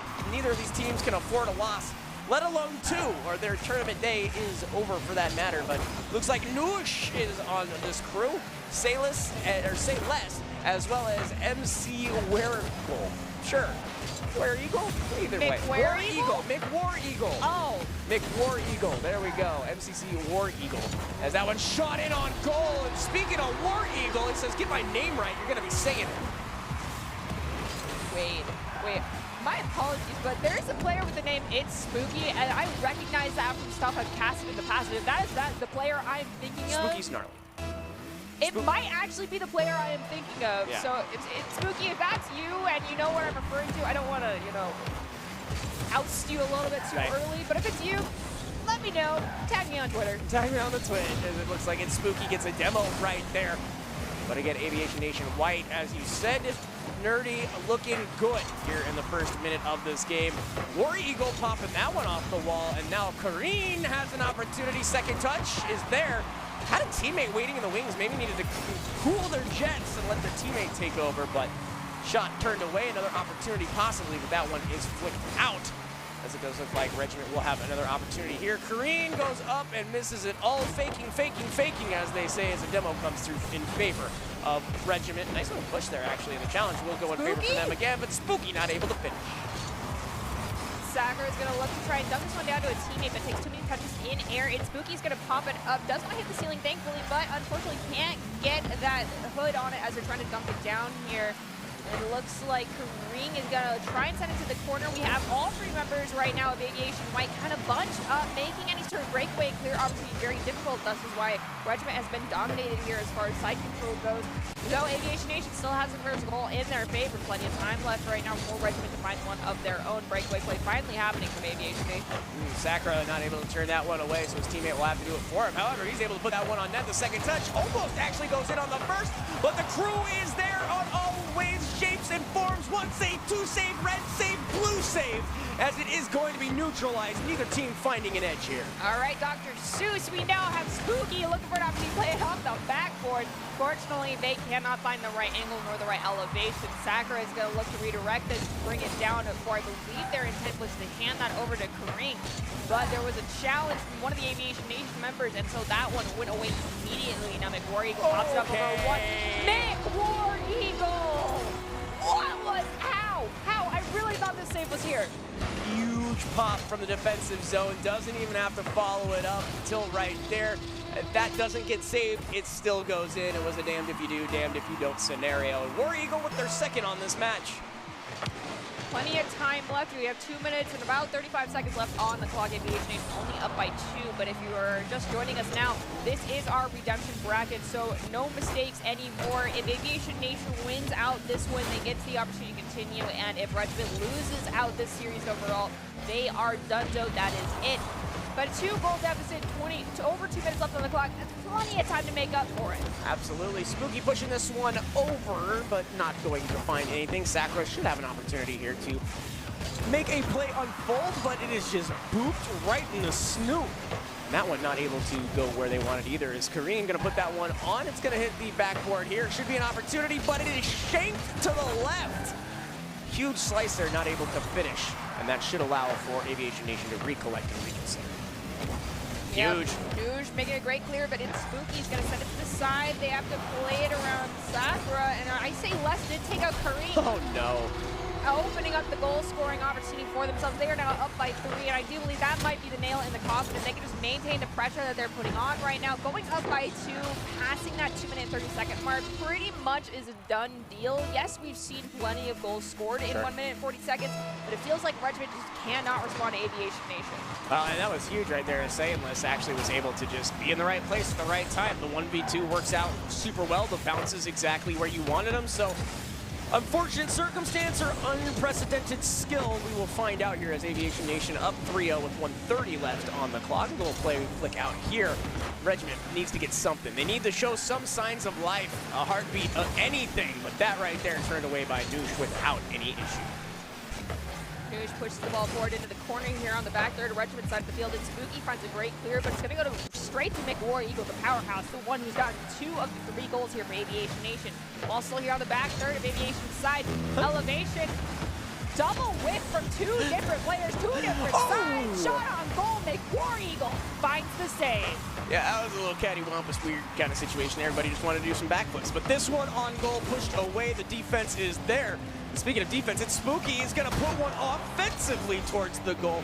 Is not going to find it. Another chance here, but off of the backboard. Best Spider-Man impression ever as Noosh is going to knock that one out. A demo here leaves the goal wide open. Spooky finds it and makes them pay. I want more of that Regiment. Demo the goalkeeper, push them out of the way. One them if you have to, and then take the shot. That's exactly what you need to be doing. Give them the old rule 1. Nobody gets to play. Every single tournament I have casted thus far has had someone get roll 1. Oh, sure. Absolutely. It happens. Oh, no. That one's rolling right in. Okay, well, so, you know, I'm not sure if you're a religious person, but from my understanding, a certain person giveth, and then they immediately taketh. If I'm remembering my scripture correctly. As some of my friends would say, the Lord yoinketh and the Lord eateth, or something like that. I like that so much better.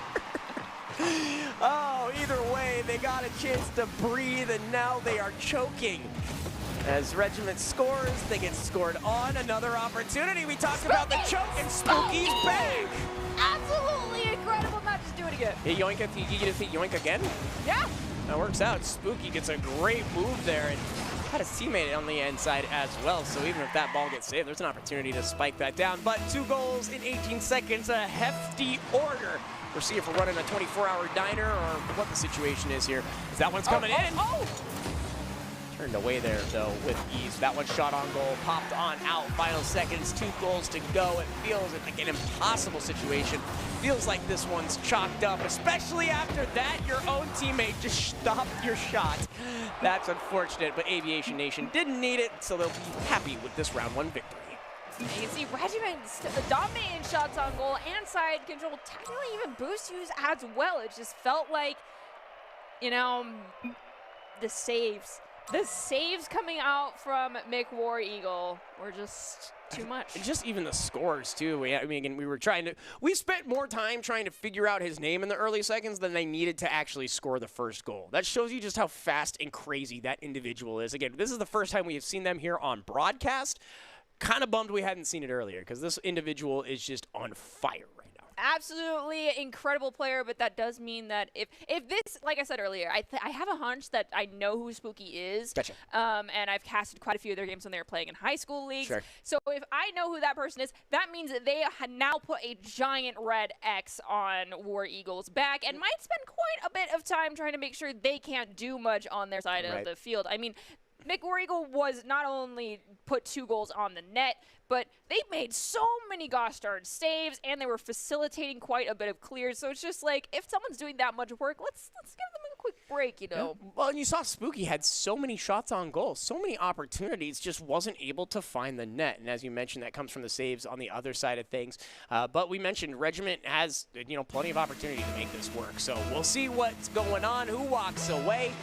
and who moves on to see the next round of this tournament. Sakura's going to put this one up and over. Saying less is not going to find much there. Just waiting on that front post, looking for something. War Eagle pushes that one down to allow for Sainless to make those moves. But again, this is just bunch ball in the corner until further notice. That's a nice little setup, but it does look like Noosh is going to be there to push that one and allow for the pressure to be let off for just a little bit. What a great clear, what a great shot, and an even better save. I was holding my breath because I really thought that one was just going to go across the map and into the net because the rotations were a little slow, but we have the ball here in the back third. We have a double demolition between Sayless and Sakura, so both teams down by one for a little bit of time, but have respawned, and Sakura's going to immediately come with the ball, push it up around one. Can they get it past McWarrior? No, they cannot. As I've said before, this person needs to be taken out. Push them away from the goal. Do not let them touch that gosh darn ball. Well, yeah, you know, you can ask that, but it doesn't matter if you can't get to him is the other thing, too. Guys just flying around at the speed of sound.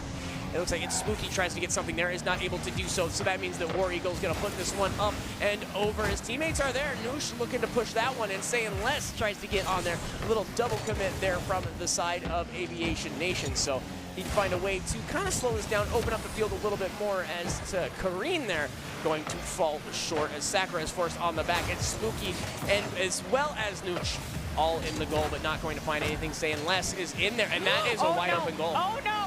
No! Excuse me.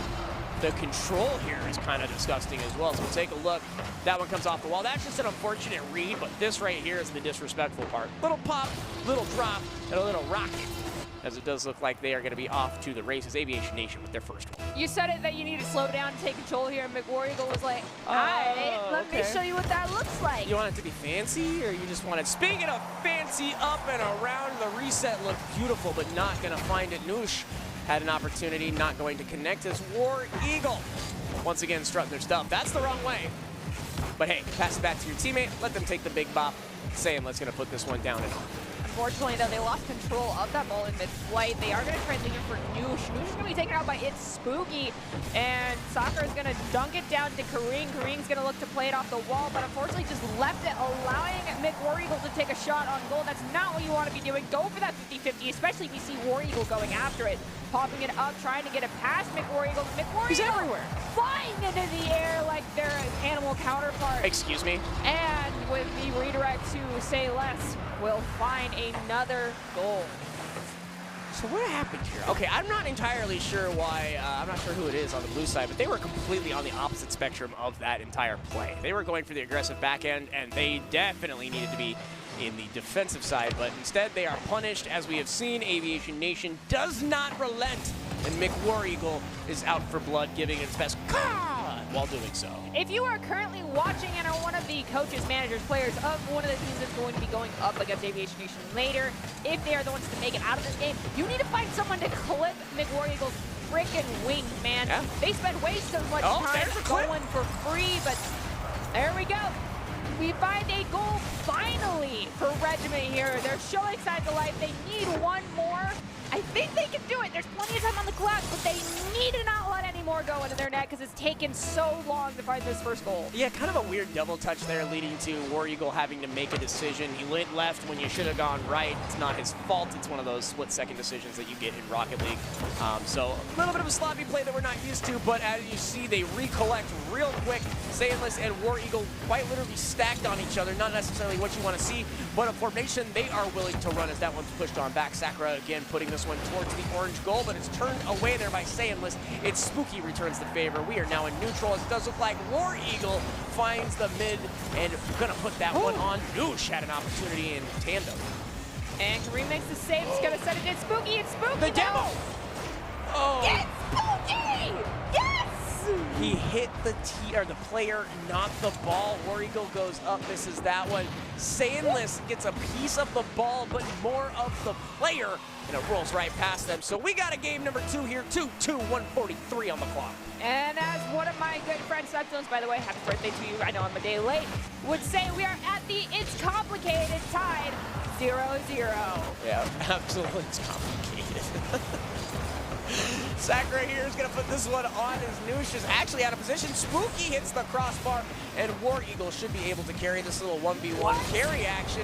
Is going to destroy one, but was able to get the ball there. And so all of that momentum just absolutely thwarted here as Saintless tried to make something happen. And wow, what a move there as Noosh was actually right in, right on. It's towards, but too wide. Okay. It's Spooky. Pushes the ball a little bit forward. We have a demolition taking out McEagle. Noosh is going to take out Kareen, though, so Sayless is now having a lot of pressure put on them. They're at 1 minute territory, tied 2 each. Someone has to find one goal to put them in the lead. We go into our first golden goal opportunity. I don't know what's going to happen. I did not like that sequence from the side of Aviation Nation. That left it wide open for the side of Regiment, and that would have been 3 unanswered goals, but instead, looks like that little touch gonna go too far. Noosh able to put that one in a bad spot. That laser turned away. Sakura with a shot, Sailors with the deny. Spooky grabs that boost and then redirects his ball line. Green to come in, played off that backboard, but doesn't have enough speed, so they have to take multiple touches here. Is that going to work out okay?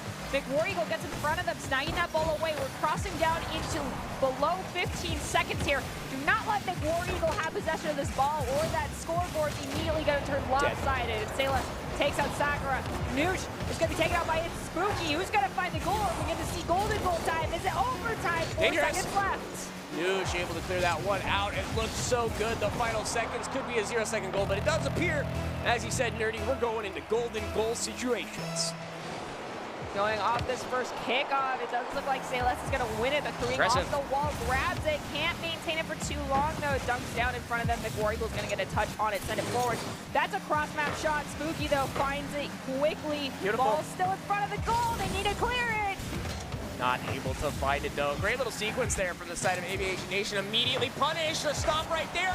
So slow, so open, and so disappointing that it doesn't go in. Regiment's going to have to keep fighting. Again, they need this win or they're done. As Aviation Nation, again, pushes through, pushes forward, and just everybody looking for anything. No opportunities to be wasted. As Noosh is now going to be the one to clear this one out. Stopped by it, Spooky. Kareen with an opportunity, getting fancier and fancier. That one's in, that one's on, and Saintless is able to clear it out, but it is too little, too late, as War Eagle now going to slow this one down again. Spooky, looking to flick, didn't get it, but Spooky, like you said, there in the meantime. Also, we've been praising War Eagle, but Sayless has accolades off the board, and Sakura, same thing, accolades off the board. So those two have been putting in work, one for each team. Nicely done, but right now we've crossed 1 minute 15 seconds. No goals found. Lots of situations where they've been almost found. Noosh is going to take a Kareen. Ball's at the midfield. War Eagle has the ball stolen by a teammate, and Spooky takes them out. It's actually a crazy situation. The communication needs to be spot on there. You end up just smashing into your teammate. It's Spooky look to put that on, but instead puts it on towards his own goal. That should allow from the side of Aviation Nation to get at least a little bit of aggressive nature here. That one's up and over. Nobody there, as it looks like Noosh went up early. Is going to be demo. The goal is open. It's off the post. What a save by War Eagle. Spooky now rotating back with possession. Sayless is going to take out Kareen. We have the ball dumped down by Noosh. It's going to be Sakura who ends up with possession. They're going to pop it up. They have the teammate there. Teammate sends it to the corner. Sakura goes for the reset to try and center it up for Kareen. Kareen's going to pop it up again. They're getting grouped around. Not quite demoed, but Spooky finally is going to be demoed. Now Kareen going for the shot on goal. It's going to be popped up by Mick. War Eagle sends that midfield stripe, and Spooky who's respawn. No! Oh, no! Oh, no! See this replay, it was Spooky who had the touch here, and it's an own goal in overtime, I believe. How does that even happen? The physics, the gods of the game were just not in Spooky's favor, and with that, Aviation Nation's going to walk away with the second game win here in this best-of-3 series, and they will walk away with the victory. Regiment, this is the end of the road for you here, but nonetheless, congratulations. You guys all fought strong and did fantastic. Aviation Nation, you guys preserve your spot here in the second chance bracket for a little bit longer. That's a tilter. Yeah. That's a I'm not playing this game for another week kind of situation. That's a I hope I have the warranty on my controller. Like, that's unfortunate, and that's the nicest way I can put that, because that was not the intention, obviously. That ball took a completely different angle than physics. People are watching that going, how in the heck? Like, what?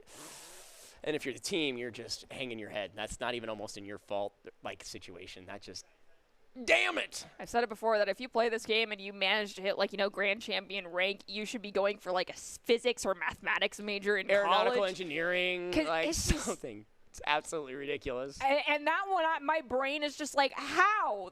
That doesn't. Nani? The physics does not check out on this one, and I need someone to double check that. Like, pause it, take a screen cap, and do the math for me real fast and tell me how that ended up happening. And you might have the opportunity to do that as we throw to a break. So you got like roughly 3 minutes to figure that one out. So if you're an engineer watching, please, tag me on Twitter with the response to this one, because I really need to know how the heck that ended up happening today. It's spooky. I'm sorry it's spooky, but for now, we'll see you back here in a few minutes. A strong America is a force for good in the world, and the strength of our military is paramount to that mission. Wherever they go, the USO is there to keep our service members connected to everything that gives meaning to their service: family, home, and country. The USO is trusted to support our service members on all 7 continents. With more than 200 locations, Home for Our Troops is as close as the nearest USO center or program. The USO provides critical programming, connecting with service members and their families millions of times each year. From the moment they swear an oath, new recruits are welcomed by the USO's family of staff and volunteers. I'm here to witness my son swearing in. It's nice to have basically a liaison to help people so they aren't as nervous of what their children are going to go through. Separation and constant movement are an ever-present challenge for service members and their loved ones. The USO keeps military families strong, providing connection home and events for families and couples. From the little Christmas events for the kids, or like we had a date night, the USO has given us time, not only together, time with our children, and things to do. When troops are deployed, the USO provides a home away from home to help bridge the distance. On the front lines, a care package, a phone call home, comfort food, a familiar song, or a moment to relax can mean everything. When their military service to the nation is complete, the USO connects transitioning veterans with resources in their new communities and helps them plan for their next chapter. We spend most of our time servicing the country, that when it's time to get out, we're usually behind the curve a little. The USO has come in and kind of get us a leg up on that transition so we can make the best move into a second career. We are the USO, the force behind the forces. Go to USO.org to learn more.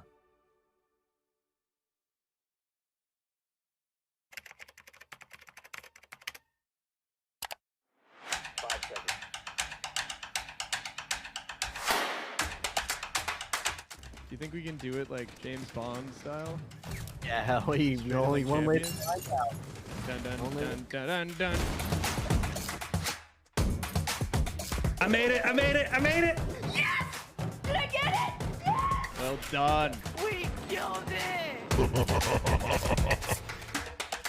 It feels great to be able to give back to the community of active duty and veterans. And of course I went on the USO's channel.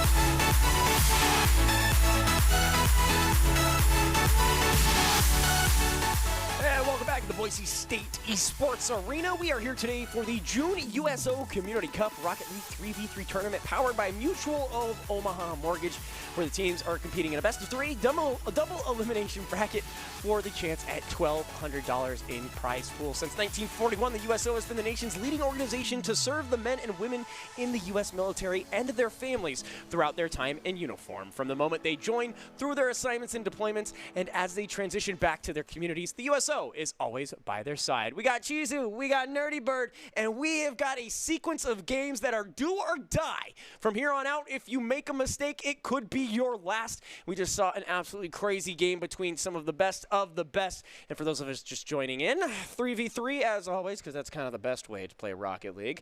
You could do the 1v1, but then you're a tryhard. And of course, these guys are invited from the previous USO competitions throughout the year. Military teams were handpicked by the USO, and it's a mix of professionals, collegiate, civilian, military teams, you name it. It is a smorgasbord of awesome.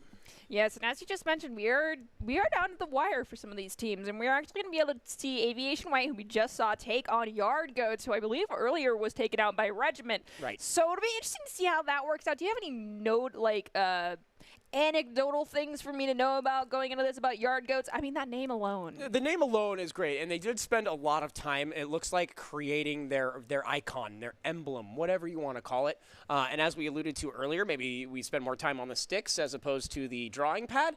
They do have some prowess. Well, I'm just saying we saw some things that looked a little sketchy. They are in the lower chance brackets, so I'm not being completely rude and dishonest when I say I see the promise. I want to see it come out in full force. That was a lot of sass. It was a little sassy. Have you met me? I have.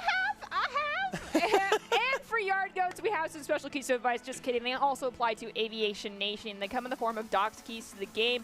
And docs keys in particular for Rocket League are create the mistakes, punish the double commits, use boost wisely, and bump opponents to disrupt. This tournament is supported by Mutual of Omaha Mortgage. They provide service members and their families with resources needed to learn about their VA home loan benefits through their support of the USO's transition program. They host workshops that provide valuable knowledge to those that serve our country. Thank you, Mutual Omaha Mortgage, for being a part of the USO family and the forces behind the forces. And thank you to the players, too. They have brought a lot of heat. There are names that we have been screaming left, right, and in between as far as these crews are concerned. And from here on out, for those watching, we will be following the winners of these matches until they meet in the grand finals. Yard Goats versus Aviation Nation White. And like I said, look at that. Look at that icon. It's dope. That's awesome. It is. And we look at Aviation Nation White. It looks like a clip art globe, clip art plane. It is what it is. It's sure no cute goat with a little green goatee thing going on, but I would fly on that airline. Just not Spirit? No. Let's not get into that, okay? But let's get into the game. Can we do that? Yes, let's do it. We've got Plum with an angry face. Nick War Eagle once again coming in. Looks like Aviation Nation White has no changes to their roster. We have Ethan, Plum, Angry Face, and Tut. I might just call you Angry Face. Coming in right now for Team Regiment. So definitely some, Hartford Yard Goats is going to be running out that roster. So let's see how they shake out against the Aviation Nation White team. You need to watch out for Tut. We were singing the praises of War Eagle. Never mind, look out for Ethan. 22 seconds, what? This dude is sniping. Watch this. What a great little turnaround, and it comes off just perfect. You could not ask for a better situation. Awesome. So immediately off the bat, they're like, hey, you said we needed to work on the sticks. How about this one? Stick that. And they find the first one within, like you said, the first 30. One thing that we just saw there that worked out heavily for them was getting in that passing lane. Another shot on goal from Plum. Angry Face there. Ethan's not going to elevate. Let's dunk it down, but they're going to be challenged by Eagle. Noosh, though, slowing down a little bit. Gets the opportunity to get this ball across the midfield stripe. Angry Face is going to rotate back into that corner, snipe that ball away. They have to get it past Faking. the Tut comes in, soaring in like an eagle, and Ethan's unfortunately going to hit the ball at that ceiling with an awkward ricochet. Allows Vic War Eagle, the true eagle on this field, to grab that ball. Nice double commit there. By nice, I mean unfortunate, as War Eagles gives him the old finds a score for him and his crew. I'm sorry, from here on out, it's going to happen every time. You're so sassy. Okay, like, have you heard an eagle screech when it goes down for its prey? Because it looks like that, it feels like that, and it is rewarding as that. But right before that, you're like, nice double commit. By that, I mean, unfortunately, just the sass. I can feel it over here. Oh, my God. Again, I'm, if anything, honest, even to a fault. Ethan right there tries a double touch and just hands it over to Aviation Nation. So probably not what he was looking for. Saying less, though, also whiffs on that one. And Ethan's going to be able to push forward with it. They're going to unfortunately pop. Oh, that was off of McWar Eagle. Oh, McWar Eagle. That one's more like a... It's a sad caw, because, yeah, he tried to put that one on and instead just rolls it in. My bad. What a save. You have been timed out. My bad. What a save. Whoops. Noosh not going to win that one, and Tut is off to the races, but denied.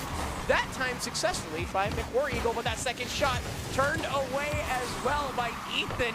Ethan looking to roll it in, but can't find it as War-Eagle will pinch that one into the corner. Tut looking to fire again, and my goodness, the side of the Yard Goats making me eat my earlier words. They have come online in the last handful of rounds, and Ethan rifles that one in, saying Les not able to do anything there as Noosh finally gives his crew a moment to breathe. Ethan gets the ball across the midfield stripe, but at the cost of their own vehicle. Say less off that wall is going to look to dug it down to McWar-Eagle. Push a little too far forward. Now we got Angry Face sending that ball towards the goal. Saved again by McWar-Eagle. Demo this human being, please! They are making too many saves. That's 3. 2 of them back-to-back. Ethan, you've had so many shots on goal. You gotta be a little bit upset with that person. Take them the heck out of the game. You just played it around them, though. That might be huge. They get it around Noosh. Do they have the opportunity to center this up for a teammate, though? Kills the momentum, unfortunately. Plum does have an option to throw this up and does so. War-Eagle going to be the receiver here as they start to run this up. Tut with nice little flick. Ethan to save the day. Noosh trying to put this one on. War-Eagle with a beautiful redirect. The one-timer is good. I don't know what to say about this. I said demo War-Eagle. He was right there. They tried, you know. Went for the ball. Missed both individuals, but it is what it is. So we got ourselves an even game. They just want to make it exciting. 2:26 basically halftime of this whole rendition. No one as with a round victory yet as we are in the first game here. But again, a best of 3, and so far a best of the best as both of these teams have been rifling off shots. You see the accolades up top and relatively even, all things considered. Tut gonna run this one up on the wall. One of the players that I was watching earlier on in this tournament, absolutely loving to see what they've got, and Ethan has just been turning it up here. We have Plum elevated to challenge Noosh. They get the better of the touches, and they are going to challenge Say Less as well. Ethan with the 3rd elevation. Say Less whiffs on their opportunity to send that ball away. McWar-Eagle finds the clear here, but it's thwarted immediately by Plum. What a redirect off of that wall shot, actually. I thought that was going in for sure, but Tut is able to get back here on the defensive, puts that one over his own net, and flies that one in. War-Eagle looking for an opportunity, but instead it's open, and Plum just has to get in there, and they do! Yeah, Big win in the air, lands, and makes them pay. I mean, Huge. One of the keys is don't punish the double commit, but punishing the overcommit is just as important. And Plum was like, I'm going to sit here and cherry pick a little bit. Can someone hand me the ball? And they did, and they ran with it, and they were rewarded. So, Yard Goats are up with 1:30 left to go, but if this game is any indication of momentum and shifting, still plenty of time. Nice little donut. Let's go, Plum. Yeah. Drift. Oh, okay, that was a lag situation. I thought we were just being, Tokyo Drifters here, but it looks like Tut gonna go on up. I guess the game is now at a stable state, as it looks like Tut is over and in, not be able to put that one in. Ethan able to move to the right to try to corral this little mark. It's a little bit of 1v1. A flick is up, but denied by War-Eagle. But that shot right there is dangerous as well. Plum able to beat out the opponent and able to flick this one out, but that's still in a dangerous and precarious situation. War-Eagle not able to finish it. Noosh was demoed there to allow for this to be a little bit, to have a little bit less pressure here on the defensive side for the Yard Goats. However, shot on goal from Sayless is going to be a little bit too wide, saved by Ethan, even though it hit the wall. Sometimes game, I don't understand how you work. We've got Noosh going again. Plum's going to find the clearance and take out Sayless. Plum, there's no one in front of you. Go for it. Be the fancy human being. This is so mean. Plum. This is so mean. As we take a look again, Plum realizes not only is he ahead, but 2 individuals from his crew are there. He flicks it up, he rolls around like a pig in mud, and just finds himself yet another. 4-2 with 30 left. This could be game 1 for the Yard Goats. Earlier, we saw someone find almost 2 goals that short amount of time. Excuse me. Sorry. It's all good. It's Spooky did it earlier. I think Aviation Nation could do it, but they can't facilitate McWar-Eagle enough right now because it looks like the Yard Goats watched that game and are well aware they need to play keep away as far as they possibly can from McWar-Eagle and done so nicely thus far. Even if they find a buzzer beater, I do believe that is it for this game number 1 for Aviation Nation. Oh, sure. And it's GG go next. You got to beat him in game number 2. It got to the point where you could see right there the Yard Goats were just styling. They're like, what can we get away with? Because The easy stuff we're finding. It's a back and forth. It is what it is. 82-18 in shots spells the entire thing. That's not really a stat you'd ever want to be seeing. Oh, no. I mean, if you're on the lower side of that number, sure. If you're on the higher side of that number, you're feeling great. Oh, yeah, for sure. Sometimes, though, I feel like if you have such a dominant performance in game number 1, game number 2 is vastly different. You can turn it up. You've already started a little bit of the tinder, a little bit of the fire. Now you have a blazing inferno of a bonfire that you can, I don't know, do what you do at a bonfire. Or the yard goats are just absolutely salty about the comments that you made earlier and are now back with a vengeance to be like, hey, Chizu. Probably more accurate. Yeah, you're probably right. That's my fault. Well, then fine. If I have to poke the bear for the beast to come out, do it. And it leads to that kind of Rocket League play, I will bad talk whoever I want then at that point. I will bad talk every. No, I'm just kidding. I'm here to support, but that's what I wanted to see, and I'm glad they stepped up to the challenge because they looked unbelievably flawless there. Again, we were talking about limit testing and things of that nature. Just Bella, as I've been saying all day. Well, let's see if they can do it again in game number 2 or if they're going to get shut down and we're going to see a game number 3. I personally love watching Rocket League series go the complete distance, hit overtime once, if not twice.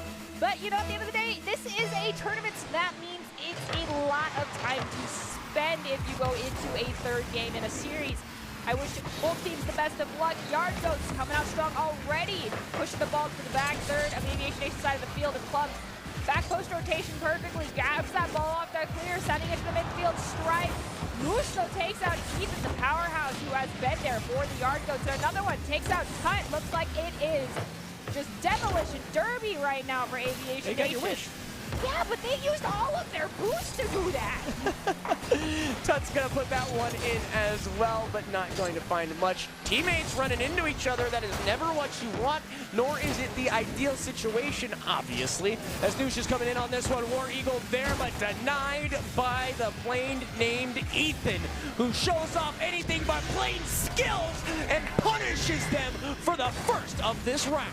I think Ethan scored the first goal of the last game, too, didn't he? I think that sounds about right. We'll have to reconfirm that, but it has a basic name, that's what I'm saying, and just unbelievably advanced gameplay. It's being humble with it. You know, right. You can't be, and not everybody can be super awesome ninja 1337. Some of us have to be Ethan. I mean, I personally like the Plum Angry Face, but with that being said, we have Ethan getting taken out by McWar Eagle yet again. McWar Eagle at the midfield. We've got a kind of a little bit of a battle going on. Plum ends up putting it out. Shot on goal, hits that back to the corner post and the crossbar. The fourth man came in clutch for Aviation Nation. Thanks, Atmosphere, is that it saves them a goal right there. But again, Hartford looking so good, already up 1 here in this situation off of the back of Ethan. Noosh is up and actually gets a pretty interesting second touch there. Whether or not it was intended is questionable, but it does look like they're trying to run this one out. Instead, Plum is just going to say, no, that's my ball, and you're also dead. Puts this one up and around, an opportunity, and Tut finishes it. That's the second for the Yard Goats. Plum is kind of disgusting. Kind of. It's kind of a rude dude with attitude. Stole the ball away. I was kind of getting that vibe. Yeah. It might be the angry face that gave angry me face vibe. that did it for you, right? Yeah. Clear indication of things to come as Plum wins this one out for his crew, but it does look like turned away really quick there. Tut goes up and swings with a miss attached to it, as it does look like War Eagle going to turn up the heat here, fires on goal, but it is found off of the backboard. That one up and around. This could land in a favorable position. In goes Ethan, down goes the ball, and unreal. There is no God in that scenario. Whatever they were praying to just did not have their back. That one goes up, a great defensive play. Secondary touch from Plum. What a solid move from the side of Aviation Nation, but just found wanting. That shot's huge.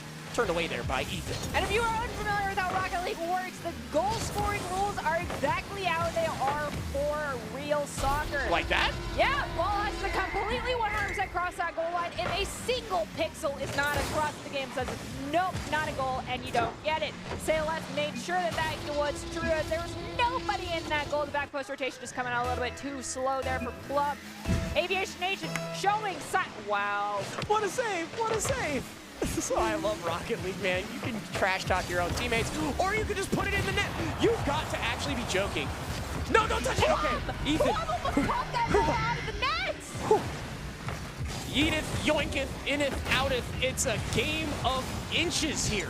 You can see Plum almost hits it out. Ethan's like, oh my gosh, bro, stop. Stop, just rotate out. Let me do it. 3-1 in favor of the Yard Goats. Noosh going off the kickoff, has possession still here in the corner on the back third of Hartford Goats side of the field. Ethan, though, snacks it away. So fancy. Fancy aerial work. So No one in front of them. Easy shot. Excuse me? Ooh, the angle was just not quite there. It happens. You got plenty of time to do it over again. Again? Tut snagging it in mid-flight from Noosh, showing up Plum stealing away from it. War Eagle leaving it for Ethan. And it does look like Tut is going to get demoed by Noosh, making this up forward approach a little bit more difficult. Up and away, but misses. McWar Eagle going to pass that over to his teammate. Shot is actually, respectable is the term I'm going to use. As Tut is going to fancifully carry this over. Plum with an opportunity. Up and away is the shot. As it looks like War Eagle may have an opportunity. Just kidding. Saying less is opting into this play as Tut and Ethan look to aggress. Oh, turned away at the last second there. Going to be awarded with that one. But Plum looking angry, but looking oh so good in the process. This is absolutely beautiful. I mean, What a cut. how do you shut down Plum? How do you shut him down? Fertilizer poisoning. I mean, that's true. That's one way to shut down actual Plums. Yeah, I don't know, because I don't think you can do it to the player at least. Nope. And right now we are looking at if Aviation Nation wants to just equalize with the Yard Goats, and that means send us into overtime. They have to find literally a goal every 30 seconds here. Can they do it? They could. That's an opportunity. Looks Is good. it possible? Yeah. Will they? I have absolutely no idea. Only time will tell. As Tut and the rest of the crew here are able to just stave off all this aggression. What a great pop. When you are ahead, those kind of moves feel so unbelievably good. Gives you a chance to breathe, rest. You don't need any more points. You just need to pay attention and keep the ball out of your net. You are fighting for your victory condition here, and that's simply don't screw up. Ball is spending Plum just doing a lot of back talk. Is it going to be biting them in the heel zone? No, it will not, because Ethan's going to rotate back quickly enough. Ball already crossing that midfield stripe. Plum gets another touch on it. Noosh goes for the opportunity here. Tut demos McWar Eagle. Ethan shot on goal. Hits that crossbar backward, wherever the heck you want to say did that. Okay. Now y'all are just flexing. That was a great response. That's a reaction play if I've ever seen one, because again, Tut puts this on Ethan.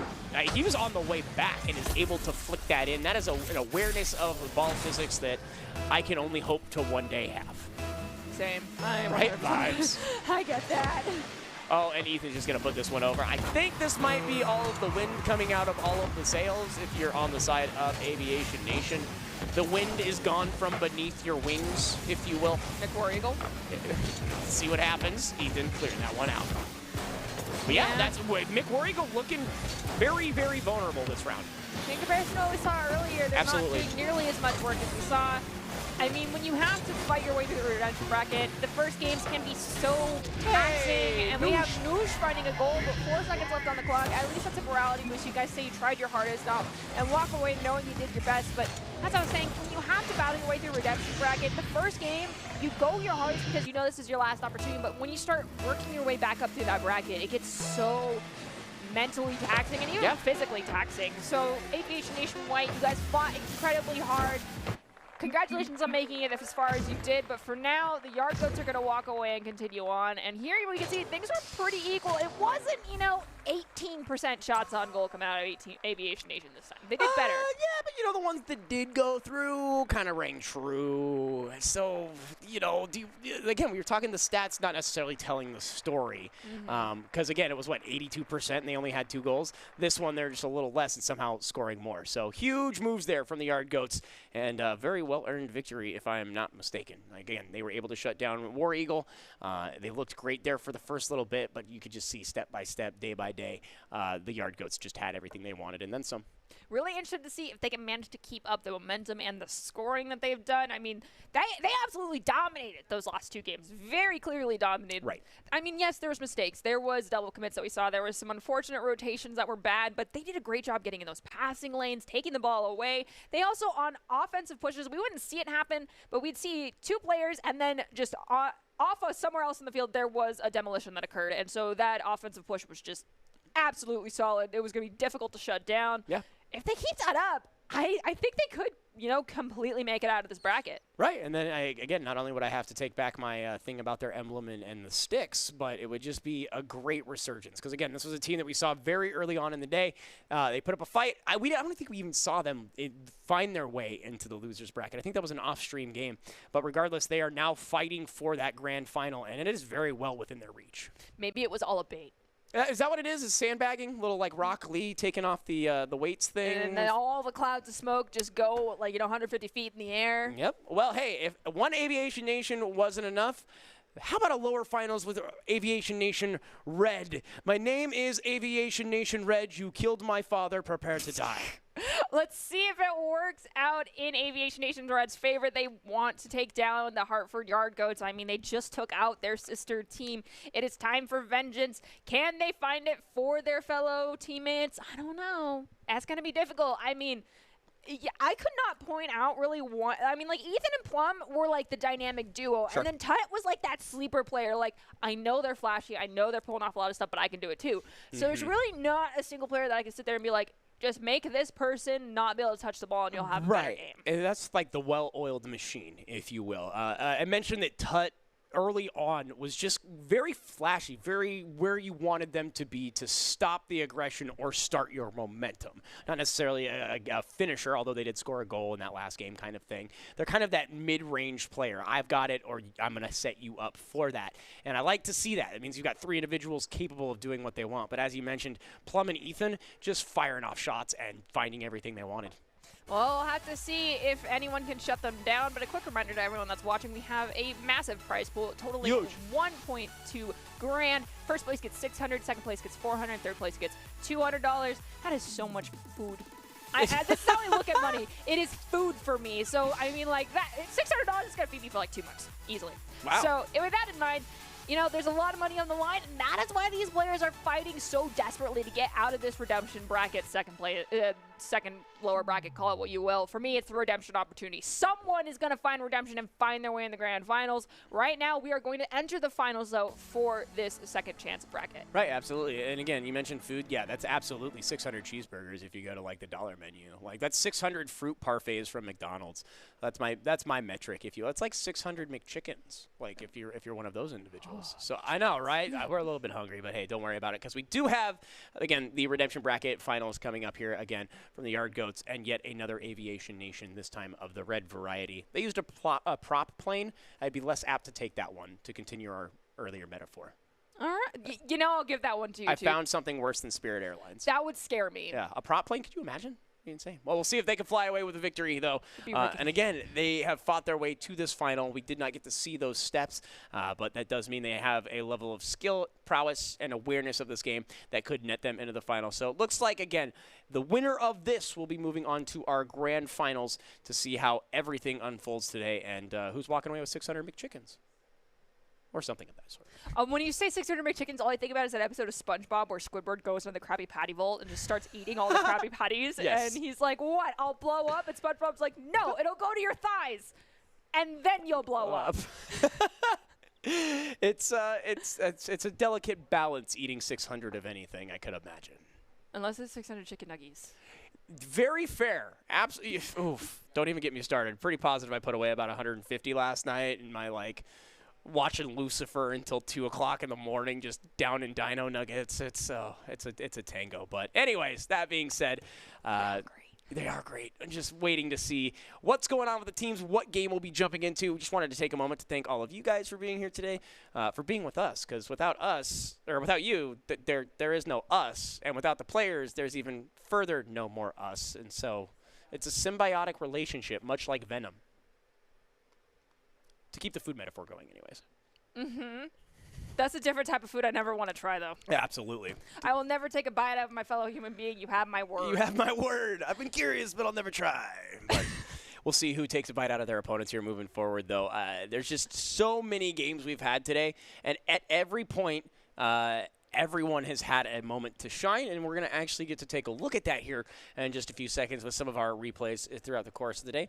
Just kidding, we're going right into the game, so we're going to go straight into the best of the best on the lower side of this bracket, and away we go, as it does look like Hartford Yard Goats versus Aviation Nation. It says white. I thought it was red. We'll just go AV Nation. Pretty sure this is red because Aviation White has lost their second chance bracket game. Exactly. So this has to be them. Also, side note, this is the prettiest Rocket League map I've seen. Not my favorite, though. Favorite is definitely Hot Wheels. Okay, I can respect that. I'm a big garden fan. I love the cherry blossom trees in the background, if I had to be honest.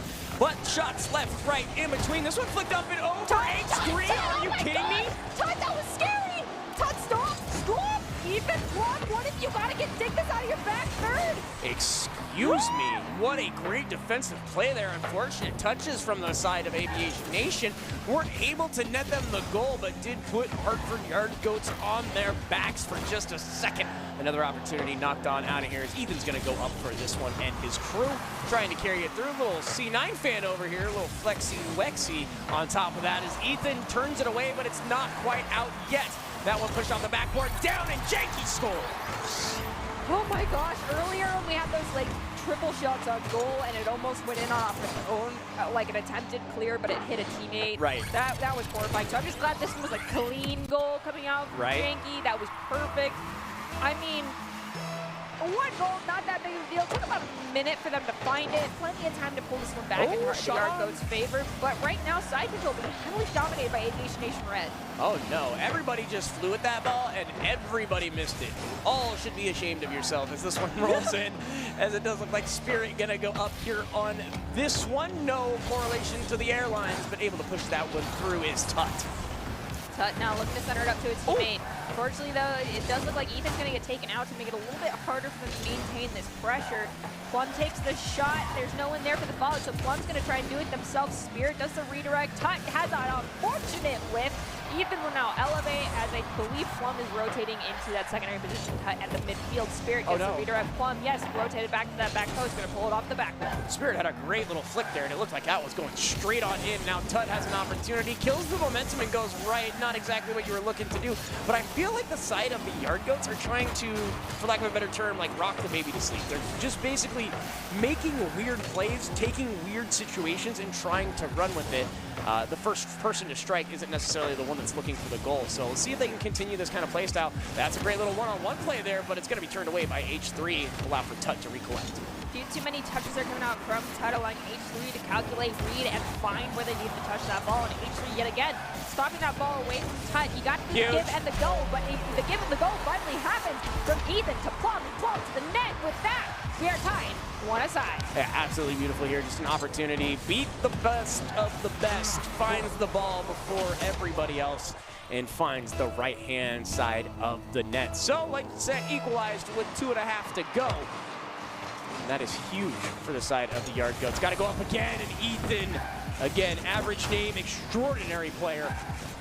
And is looking to continue that streak here off the wall. Second touch is not necessarily there. Plum with the back flip of doom, as I like to say, not going to be able to do much but recollect and end up on the defense. Tut here puts it off the wall. Is a teammate there to collect it? The answer is a glorified no. It's Ethan will have an opportunity here. That's dangerous. Is there a secondary? There is not. It's whipped by Plum. That's all right. Tut will try to recollect this for the crew, and again, now the Yard Goats just going absolutely nuts. Pinched off of the roof.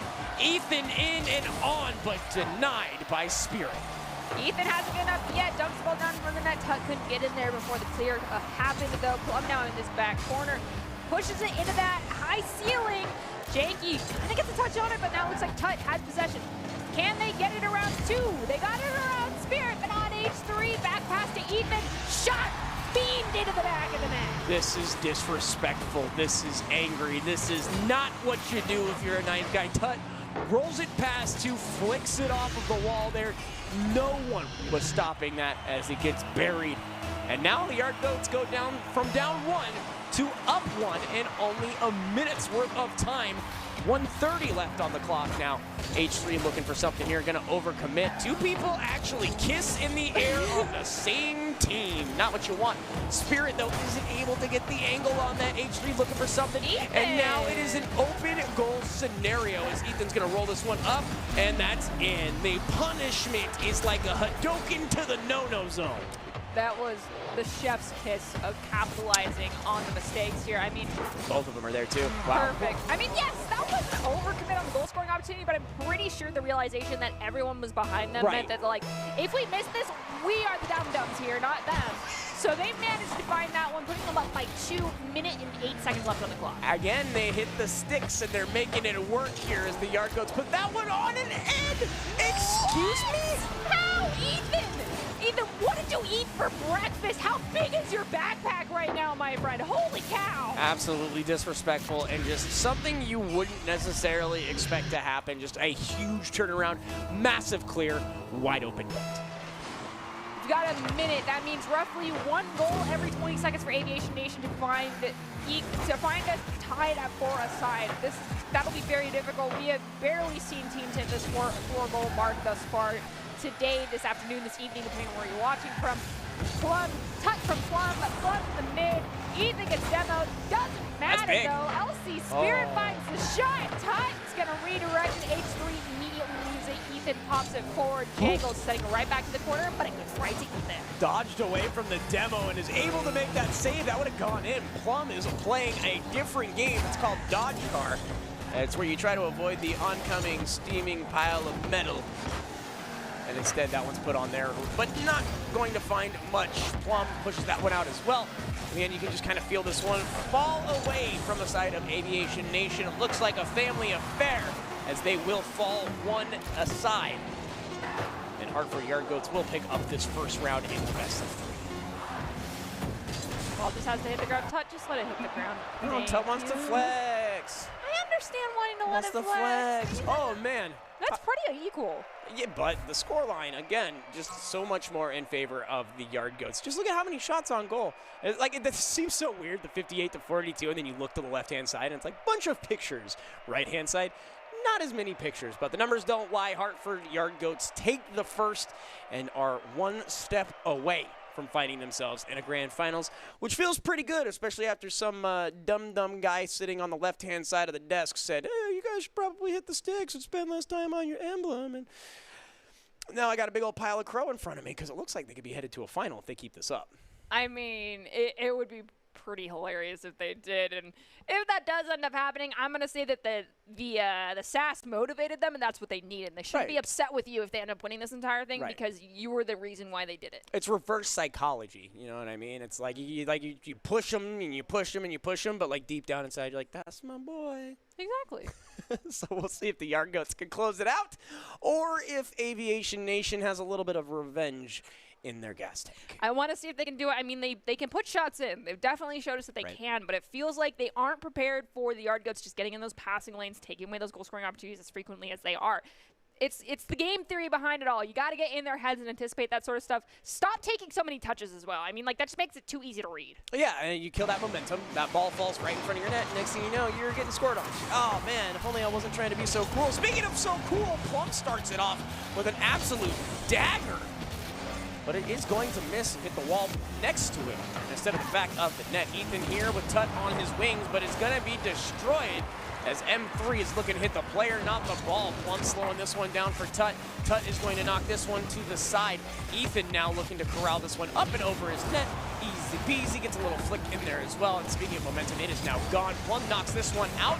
Third man is there, and now it's an aerial situation, which Tut, it feels more than confident taking. Ethan tries to center it up to Tut, but Tut was cherry-picking a little too heavily on the cherry blossom map here. Tut now yet again dropping it down to their teammate Ethan, but Ethan gets taken out by LC Spirit. Tut with possession, still looking for his little soft reset, playing around multiple players here. He just walked the whole course. Slows down, still has plenty of boost left in the tank, elevates with possession. Ethan can't find the connection, that's okay. Ball still over here on the back third of Aviation Nation side of the field. Tut goes for the challenge from Spirit, boops him away, but H3 now with possession crossing midfield, straight setting it to Spirit. That's actually crazy. Could have been an opportunity, but Plum is going to corral this, and this is a neutral aerial game. Apparently, both of these teams just want to fire off and hope for the best, or at least carry it in. There it is, a shot on goal, going to hit the backboard like we were talking about. And Ethan going to come up here, but is going to be beat by Spirit. Plum grabbing it out of that corner, hits the ceiling on an awkward ricochet, not really something you want to see happening. LC Spirit's going to take out Ethan, and it does look like H3's going to lose the ball out to Tut. Ball's here on the back third of the yard goat side of the field. Ethan finds it clear, but it looks like it's going to go right over to, I believe that was Janky, but Janky leaves it for H3. H3 plays it around 1, and they get around Tut. They got it around Tut. That's it. That's it. That's goal number 2 for Aviation Nation. We are seeing a different game than what we saw earlier. Absolutely, and again, this is all just off of the aggression. H3 breaks the ankles of one. The third or second needs an orthopedic surgeon, and the third one's in the waiting room going, hey guys, Oh, so Aviation Nation off to an early lead, but we have seen this before, Nerdy. An early lead from Aviation Nation being quickly staunched and perhaps disrespected in the meantime. Oh no, that was actually one of the more unfortunate things we have seen today, but it's not going to end up with a, oh, never mind, there's what I was worried about. Yeah, this whole sequence was very, very weird. I didn't quite enjoy that. I'm not even playing. But comes up, Spirit just gets beat there, and it all comes off of a very unfortunate setup and demolition that followed that opened up the floodgates for the Yard Goats. They've been eating trash, but they're looking like victors today. We said it earlier that Plum gives off aggressive vibes. They give off like almost evil vibes. Now with that demolition that I had earlier, allowing that field to be opened up to that first goal for the Yard Goats. Now we are at the complicated, it's 0-0 between these two teams, both having one goal for each other. In the series overall, Yard Goats are leading by 1. Aviation Nation looking for one game in their favor, so we can bring us to a game 3. We've got 2 minutes and 30 seconds left on the clock. Plum. And with that, Yard Goats are now up by 1. That actually was just absurd. Tut off of here, off of Plum. Plum to Tut, Tut to Plum, Plum to H3. Like, in the net. Just so much happened in 2 seconds, 3 seconds. Did a great move there as the Yard Goats looking to make their final appearance. Or sorry, appearance in the finals, not their final appearance. Probably just jinxed it, but looks like Plum's coming up and over. That was filthy. Tut looks to finish. Cannot do so. Ethan going to stop the momentum and possibly even put more back on. The aggression is real. The flying is beautiful. And Janky says, look at my beauty. Behold, and equalizes this game. Yeah, a little bit overcommit there. I mean, I understand you're already up by 2 in previous game. You guys absolutely dominated earlier in this best-of-3 series and in the game of actual full series before this one. You guys won heavy-handedly, but you cannot disrespect your other team. You have to respect to the point where you anticipate the breakaways, anticipate the clears like that. You can't just be everyone across that midfield stripe. Very interesting scenario there as the Aviation Nation crew actually runs that up and towards the opponent, but not much is going to come out of it here as it does look like Ethan's going to put this off the backboard. Tut is up. A second touch from Ethan. Tut expends everything, so now this means that Plum is all by his lonesome. Has to come up and over and is able to do so as well. That one popped away there by M3 and not in the direction they wanted. That shot's in and on. Desperation is found as they are going to turn that away. A scary situation nonetheless. That was an could have been a punish double commit. There's another double commit coming out from Aviation Nation. The follow-up, I understand that your team is fantastic at making these shots in one go, but be ready for the follow-up. That's all you really need. We have fun to Ethan.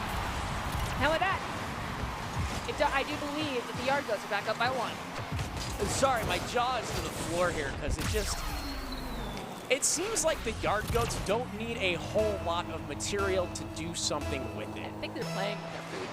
That might be, again, I'm not like in a disrespectful playing with their food. Like, they're really trying to find new ways to get around this crew, and it's working every time. Smooth like butter kind of situation, but they're just looking so solid for as quickly as they're scored on, they turn it back around. So here's Tut now. This is that neutral zone I was talking about. Look at this! Like, excuse me? Maybe, you know, if your other teammate's in a better striking position, that comes out a little differently. But again, Plum right here. This should be an opportunity. See, shot on goal, turned away though, as the fourth man, as he said, is coming in clutch here. But now Ethan gonna put this one up on the wall. Janky tries to clear this one out and is able to use. Never mind, just kidding. There's the clear that they were looking. Still, we have all 3 members of the Yard Goats on the Aviation Nation side of the field. And so if there's a breakaway, we could see a buzzer beater equalizer. And I might be able to say the hashtag, the tagline I've wanted to say for literally 2 years now when it comes to Rocket League, but Plum's going to shut me down immediately. Yeah, sorry. It is what it is. As Ethan puts that to who? Plum. What a monster. It's the face. I hadn't considered it until you said something. It's the face on Plum that just has to unlock something. It's intimidating. That Plum, no offense, but you come off as you're giving very evil and ominous vibes now at this point. And it's a good thing, believe me. It's a good thing as you grab a hat trick for yourself. It's like Majin Vegeta, you know. It's like you got the M on the forehead, and he's like stronger, and like it's yeah, intimidating. I think that's a good word for it. Not in a bad way. It's a good thing. You need to be intimidating good when it comes to any sort of esport. But man, you are a force to be reckoned with. Yeah, that's, oh boy. Okay, good little move there. That turned on its head real quick, and I feel like I jinxed it again, as I mentioned. That shot is going to go wide left. Stopped again, push from the corner. The post is there, and Ethan able to flick this one out. The commit is there, but that is going to more than likely be that a miracle that doesn't exist needing to happen. The Yard Goats have heard my qualms, queries, and questions, and have slapped me into the dirt, finding themselves in the finals. That was absolutely incredible. Look at Plum's accolades. They were going off the board yet again. Absolutely incredible. It's not Tut and Tut. There wasn't two of them. They also weren't playing two people. Tut looks like pain. It was Ethan, Plum, and Tut being absolutely clutch for one another. Fantastic job. Congratulations, Yard Goats. You guys earned your opportunity to continue to move on forward. Heavy-handedly, if I do say so myself. Yeah, and again, it's one of those things where we mentioned that, you know, Rocket League does have an opportunity to kind of be a tango, a tug of war of momentum and figuring out your opponents, trying to find the pace you want to play. Apparently the Yard Goats, the pace is just go. And they did a phenomenal job as far as fighting their way back here. I'm curious if we have the information as far as like who knocked them to the lower side and if that's who they're going to be seeing here in the very near future. Because if that is the case, again, this team looks completely different than when we first saw them earlier this morning. I think we actually might have the opportunity to take a quick look at our standings and bracket. We are going to continue to follow the Yard Goats all the way through the rest of their journey here until it ends because as we mentioned earlier, we are following the victors of from earlier after our break to the end all be all of this thing, and right now we're just following the Yard Goats. We're tailing them. Hey, they've been doing some damage left, right, and in between, and we will see if they can continue that momentum or if the grand champion of the upper side is willing to stop them in their tracks. Don't go anywhere. More 3v3 Rocket League action with the USO here from the Boise State Battle Arena coming at you in just a bit.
Do you think we can do it like James Bond style?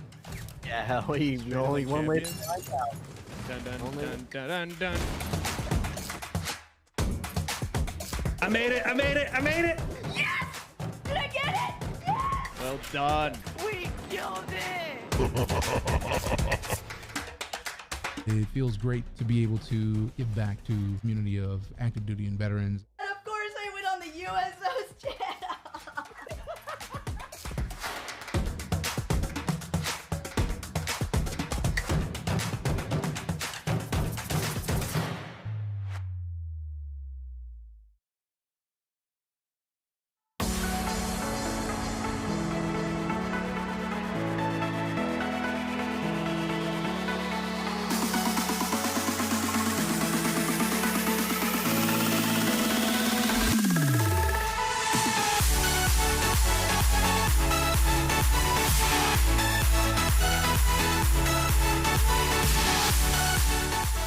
Welcome back to the Boise State Esports Arena. Here today for the June USO Community Cup Rocket League 3v3 tournament. Powered by Mutual of Omaha Mortgage, teams will compete in a best-of-3 double eliminations for $1,200. By the way, we're at that final match as we speak. Since 1941, the USO has been the nation's leading organization to serve men and women in the U.S. military and their families throughout their time in uniform. From the moment they join through their assignments and deployments, and as they transition back to their communities, the USO is always there by their side. My name is Chizu, that is Nerdy Bird, and we have one, maybe two final matches as we do find ourselves in the grand finals. The Yard Goats versus USAE in the grand finals. Now, if you were just now joining us, the Yard Goats have fought their way from the brink of elimination and now find themselves in the final match of the day. If they do pick up the first victory, it will force a match reset, and then it will be winner take all. But if USAE just opens up a can and starts smacking people around, we'll call it right then and there. I am definitely curious to see how this shakes out. You and I are a little curious about who knocked down the Yard Goats, if we're correct, right? Yeah, we don't really have that information, but if it was USAE, that'll be kind of amusing. I mean, that'd be a little rude dude situation for sure. Welcome back, let me do it again kind of situation, but it is what it is, man. And in case you're just joining us here, this is how teams were selected, the U.S. military active or reserves. It was the top team hosted the first match, the bottom bracket team hosted the second, and it was best of 3 double elimination. So, as we mentioned earlier, if the Yard Goats win, it's a bracket reset. They have to do it all over again. But if USAE wins, then that is the end-all, be-all, and they walk away with the victory and their heads held high. And we do have a prize pool of $1.2 grand, as well as first place being $600, second place being $400, and third being $200. Yeah, and that's a huge chunk of change, as I've been saying all day. Like, when was the last time you made $200, let alone any money, by sitting and playing video games on a gorgeous Saturday afternoon? If you're anything like me, the answer is never, because you're bad at video games. But that being said, we have so much to offer as far as the people who can play these games, and we have seen just screaming demons, as I'm going to call them. They've been putting these keys of the game to good use. Yeah, Stock's keys to the game are presented today by the Mutual of Omaha, and those keys in the game are create mistakes, punish double commits, and use boost wisely. Bump opponents to disrupt. And I'm going to add bump and demo, and then also, of course, allay those demos. This tournament is supported by Mutual of Omaha Mortgage. They provide service members and their families with the resources needed to learn about their VA home loan benefits. Through their support of the USO's transition program, they host workshops that provide valuable knowledge to those that serve our country. Thank you, Mutual of Omaha, for being part of the USO family and a force behind the forces. Absolutely, and I do love the use boost wisely, but as we have alluded to earlier, the whole demo and bumping situation has paid dividends for both of these teams today, especially the Yard Goats, who again have had the longer day today as they've been playing match after match after match after match. USAE has just been sitting there collecting intel, looking at their notes and going, okay, probably playing some training, some shot mechanics kind of stuff. So we'll see what the situation is. We're going right into this one, Nerdy. It's the Yard Goats versus USAE. Winner take all, unless it's the other one, and then we got to do it again. But Slick Mike, we're talking about those faces. He's got that sleepy one, a little sleepy face, but is definitely a resident sleeper, as he has been pretty much the backbone of this USAE team. I'm really curious to see if taking that break is going to be kind of the Achilles heel here for the USAE team, because, as you mentioned, the Yard Goats have been playing back-to-back games. Will that be what they need to come out on top of this one? But we have Ioka coming out clutch. This is actually a best of 5. Okay, so Ioka comes up. Ethan tries to knock that out. That one goes in. Sorry, correction. This is a best of 5, so there does need to be 3 victories for the team in question. USAE looking to start it off, though. And pulling that off can be very difficult if you're rooting for the Yard Goats, because they could just be absolutely exhausted at this point, having to play so many back-to-back games. So, is the well-oiled machine, the warmed-up team that has been playing, going to have the upper hand, or are they going to be too exhausted right now? Ethan is telling me to shut the heck up. I play Rocket League for hours on end every day, no matter what, when I have free time, so it's okay. That is unfortunate. We were talking about the aggression, and that one comes out really, really weird, and it is just a gift-wrapped package for the Yard Goats. They see an opportunity, they take it, and are rewarded. So we'll see how this continues on, but that came off of Ioka. Super weird. Plum is up, but denied there by Dizzy.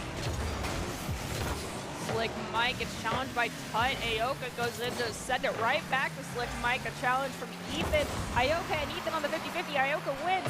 Plum off the backboard board, though, is managing to dunk it down over towards Tut, but Tut whiffs on the elevation line. Dizzy snagged that off the wall. And it does look like Slick Mike's going to go for the shot. Ethan spikes it off the ceiling. Aoka goes down, passes it to Tut. Tut at the midfield, has to play it around Dizzy. Can't quite get it past him.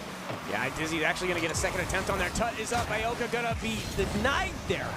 Opportunity just turned away and ever so swiftly as Slick Mike looking to strut his stuff. That shot comes off long and wide.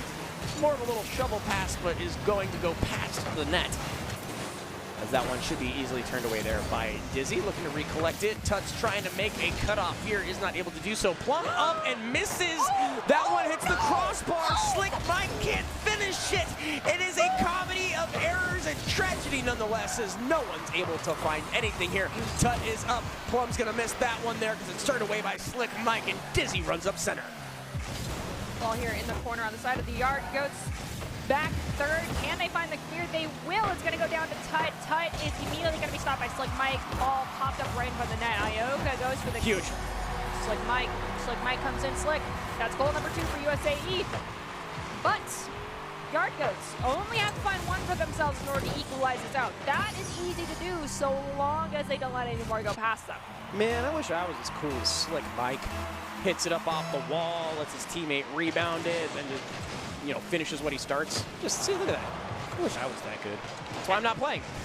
It looks like USAE did their research. I mean, they're demoing either Plum or Ethan constantly right now to make sure they are out of play, which is what they need to be doing to shut down most of the Yard Goats' opportunities. Big off the backboard. Second attempt is not there. Slick Mike knocked this one out. Let Dizzy try to carry it up as well, but Tut is there. Actually, great stop on either side and a great continuation of momentum.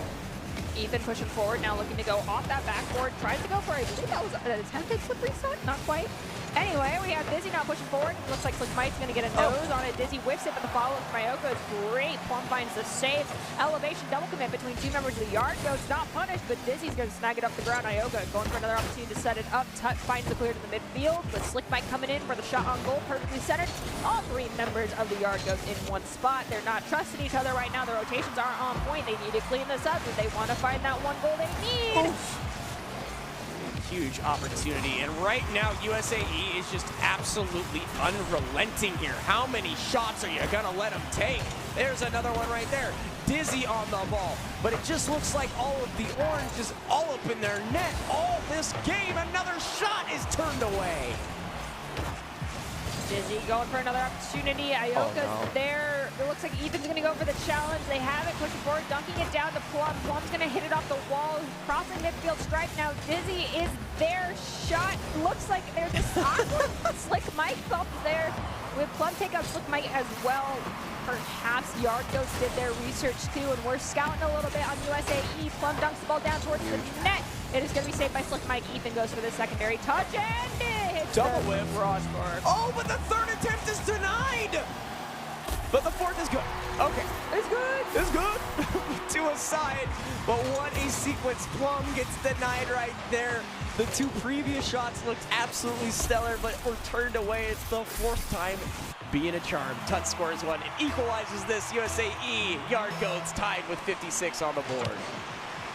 Off the 50-50, it looks like the possession's going to go in favor of USAE. Ball going into the corner on the back third. Yard goes side. It's going to immediately get cleared across that midfield stripe. Plum goes for the challenge. Aoka beats them to it, sending the ball right back across that stripe. Slick Mike sending it into the corner. Ethan snags it. Awkward ping pong action between them and Plum. Plum's going to take out Slick Mike. Tut in that corner, barely makes the save by Aoka there for the follow-up. I mean, you put the defender out of position off that save, and you just immediately send it right back into the net. That's the type of setup you want to see. What a little flick. What a little flick. As you mentioned, gets the attention of the defender, and well, you can't really go backwards as fast as you can go forwards, so that's just a great heads-up play there from the side of USAE. And again, this is a best of 5, and so far this game 1 is absolutely stellar. Up and away off of the crossbar and in. Ethan coming in clutch. I mean, right there, we saw Plum take out the defender. And so Ioka had to elevate, couldn't get there in time. Slick Mike tried, couldn't get there in time either. With that, we are tied 3-3, 20 seconds on the clock. Both Plum and Ioka are putting in work right now. Plum being a little bit more heavy-handed with the demos than Ioka, but across the board, all the teams working overtime. As far as accolade collecting goes, it looks like Yard Goes has got to catch them all. Absolutely, and this is actually a scary situation. Final seconds on the clock, but Ioka saves this game from being done before the OT. As I am almost assuredly going to see a golden goal scenario here. Ethan off of the wall, and there it is. So we are going in. Next goal wins game 1. And we got ourselves a series here right off of the bat. That one, Slick Mike not able to win it.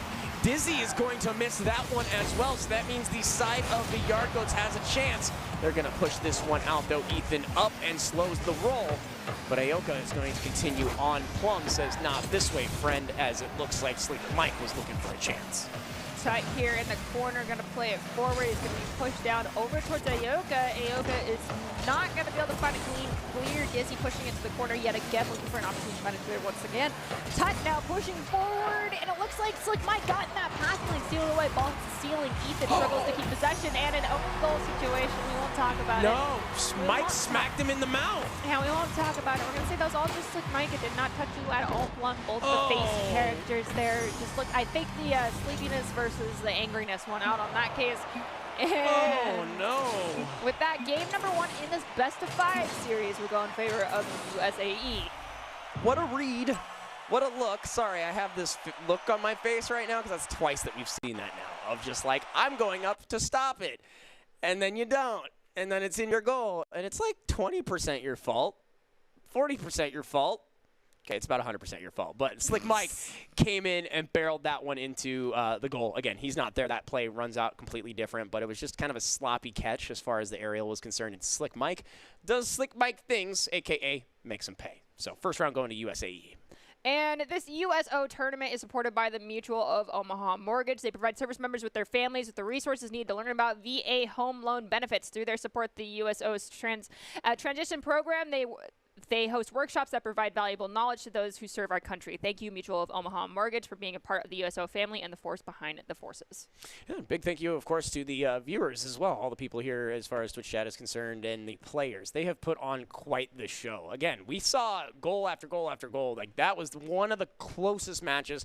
And what else would you expect in the grand finals than both teams being absolutely stellar? I wanted to go all the way, best of 5, overtime, every single time. I know it's painful for the Goats. I'm very sorry, guys, but like, I love it when it's that close. Just, I really hope you're either A, caffeinated, B, well hydrated, C, eaten enough food today, and are awake. Unlike Slick Mike, who appears based off of their name to be a little bit sleepy. Sleepy face. What a cool little move there from Ethan, and it almost actually paid out.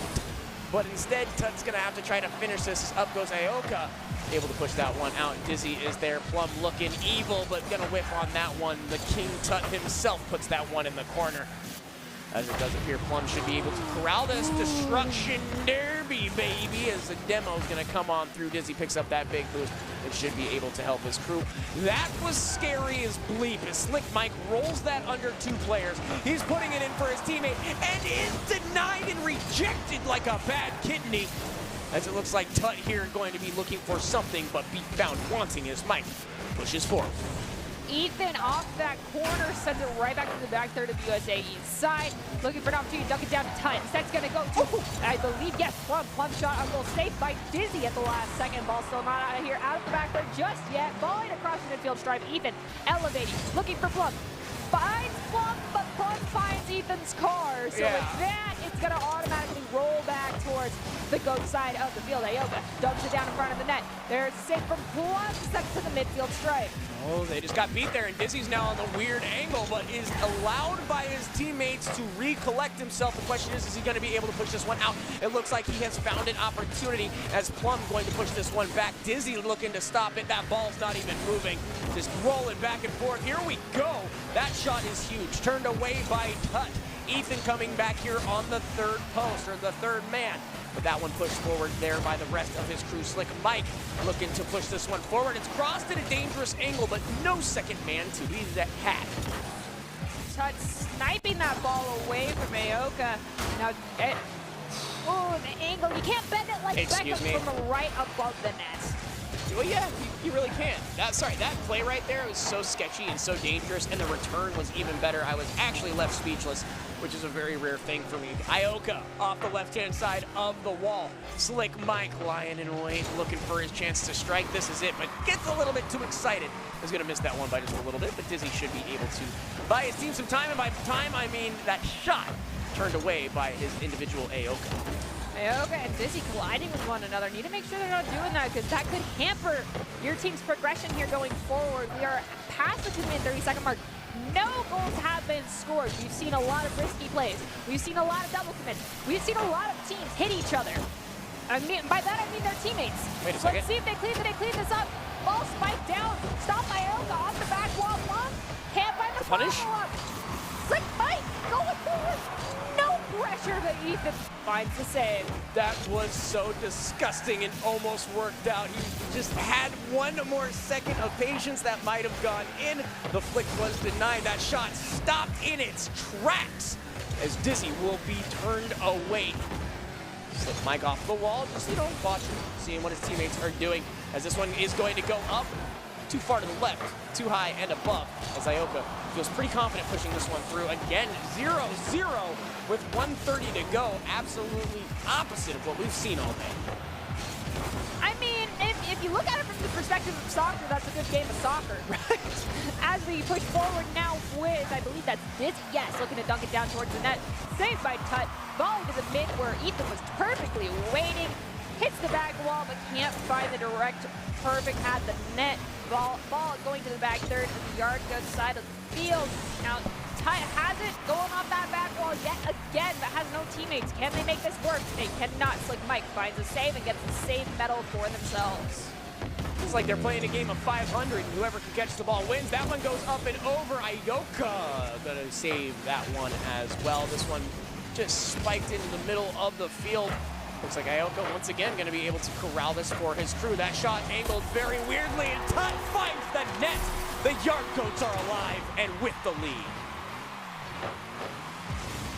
All right, so just a weird angle. The Yard Goats aren't out of the woods yet. Sure. I mean, you're in buzzer beater territory, could send us to overtime. 46 seconds, you could actually see multiple goals scored in that amount of time. So they're looking for one more goal to make sure that they are sitting in a comfortable position here for the remainder of this game, too, in this best-of-5 series. USAE looking for 2 goals themselves. Who's going to find them? Looks like Dizzy's going to try and make it happen, but just a little bit too far to one side. Oh, that looked so beautiful, but then it just fell apart. Tries to chip that one in, is not going to be able to get it. Ioka has set up the rest of the crew, but there is nobody there to do anything with it. It does look like Slick Mike is going to be challenged there. Now they're up and over. Ethan has found an opportunity, but is stopped there by Dizzy. Where's number 2? Do they have it? Dizzy going up, and now it looks like Slick Mike on goal, but away, not able to finish. The final shot is there, but not in. Dump the ball, okay. Crazy opportunity. We have ourselves a series, one aside, as the Yard Goats find the victory. You know, the one thing that drives me bonkers is when a team is in the lead, but it's literally by a narrow hair, and the opportunity is presented to the team that it's down by 1 to find the equalizer goal to try and keep the ball alive. I'm so glad that ball got grounded. I just do not like it when they're like, oh, I want another goal. And then when in doing so, they actually end up allowing the other team to find the equalizer and we go to overtime. Right. Well, I mean, that is more Rocket League at the end of the day. So hopefully we can, just get, I want a decider. I want like a big match. I want to see the explosion of the floodgates for either one of these teams. I want to see that momentum being ridden into the next round. Because as we look at this, it seems a little like left and right in between. You know what I mean? You talk about a good game. I want someone to go final form and just open up on the other crew now. I think if the Yard Goats, I think they're metering themselves a little bit here because of how long they've been playing. They had so many back-to-back games at this point, and they're anticipating bringing this into a bracket reset situation. We are now for this series, which is a best-of-5, to a best-of-3. Whoever wins the next 2, if they can, will close it out. Will it be the end-all, be-all, or are the Yard Goats going to force the bracket reset? Yeah, and it's a great little thing to consider is that, again, as you mentioned, the Goats have been going all day. USAE played a couple of games and found themselves on top of the mountain. So We'll see how it unfolds. Again, Ethan getting fancy off the kickoff. That was dangerous as Hartford looked to strike right off the bat, but Aoka is up. The rest of the crew is there.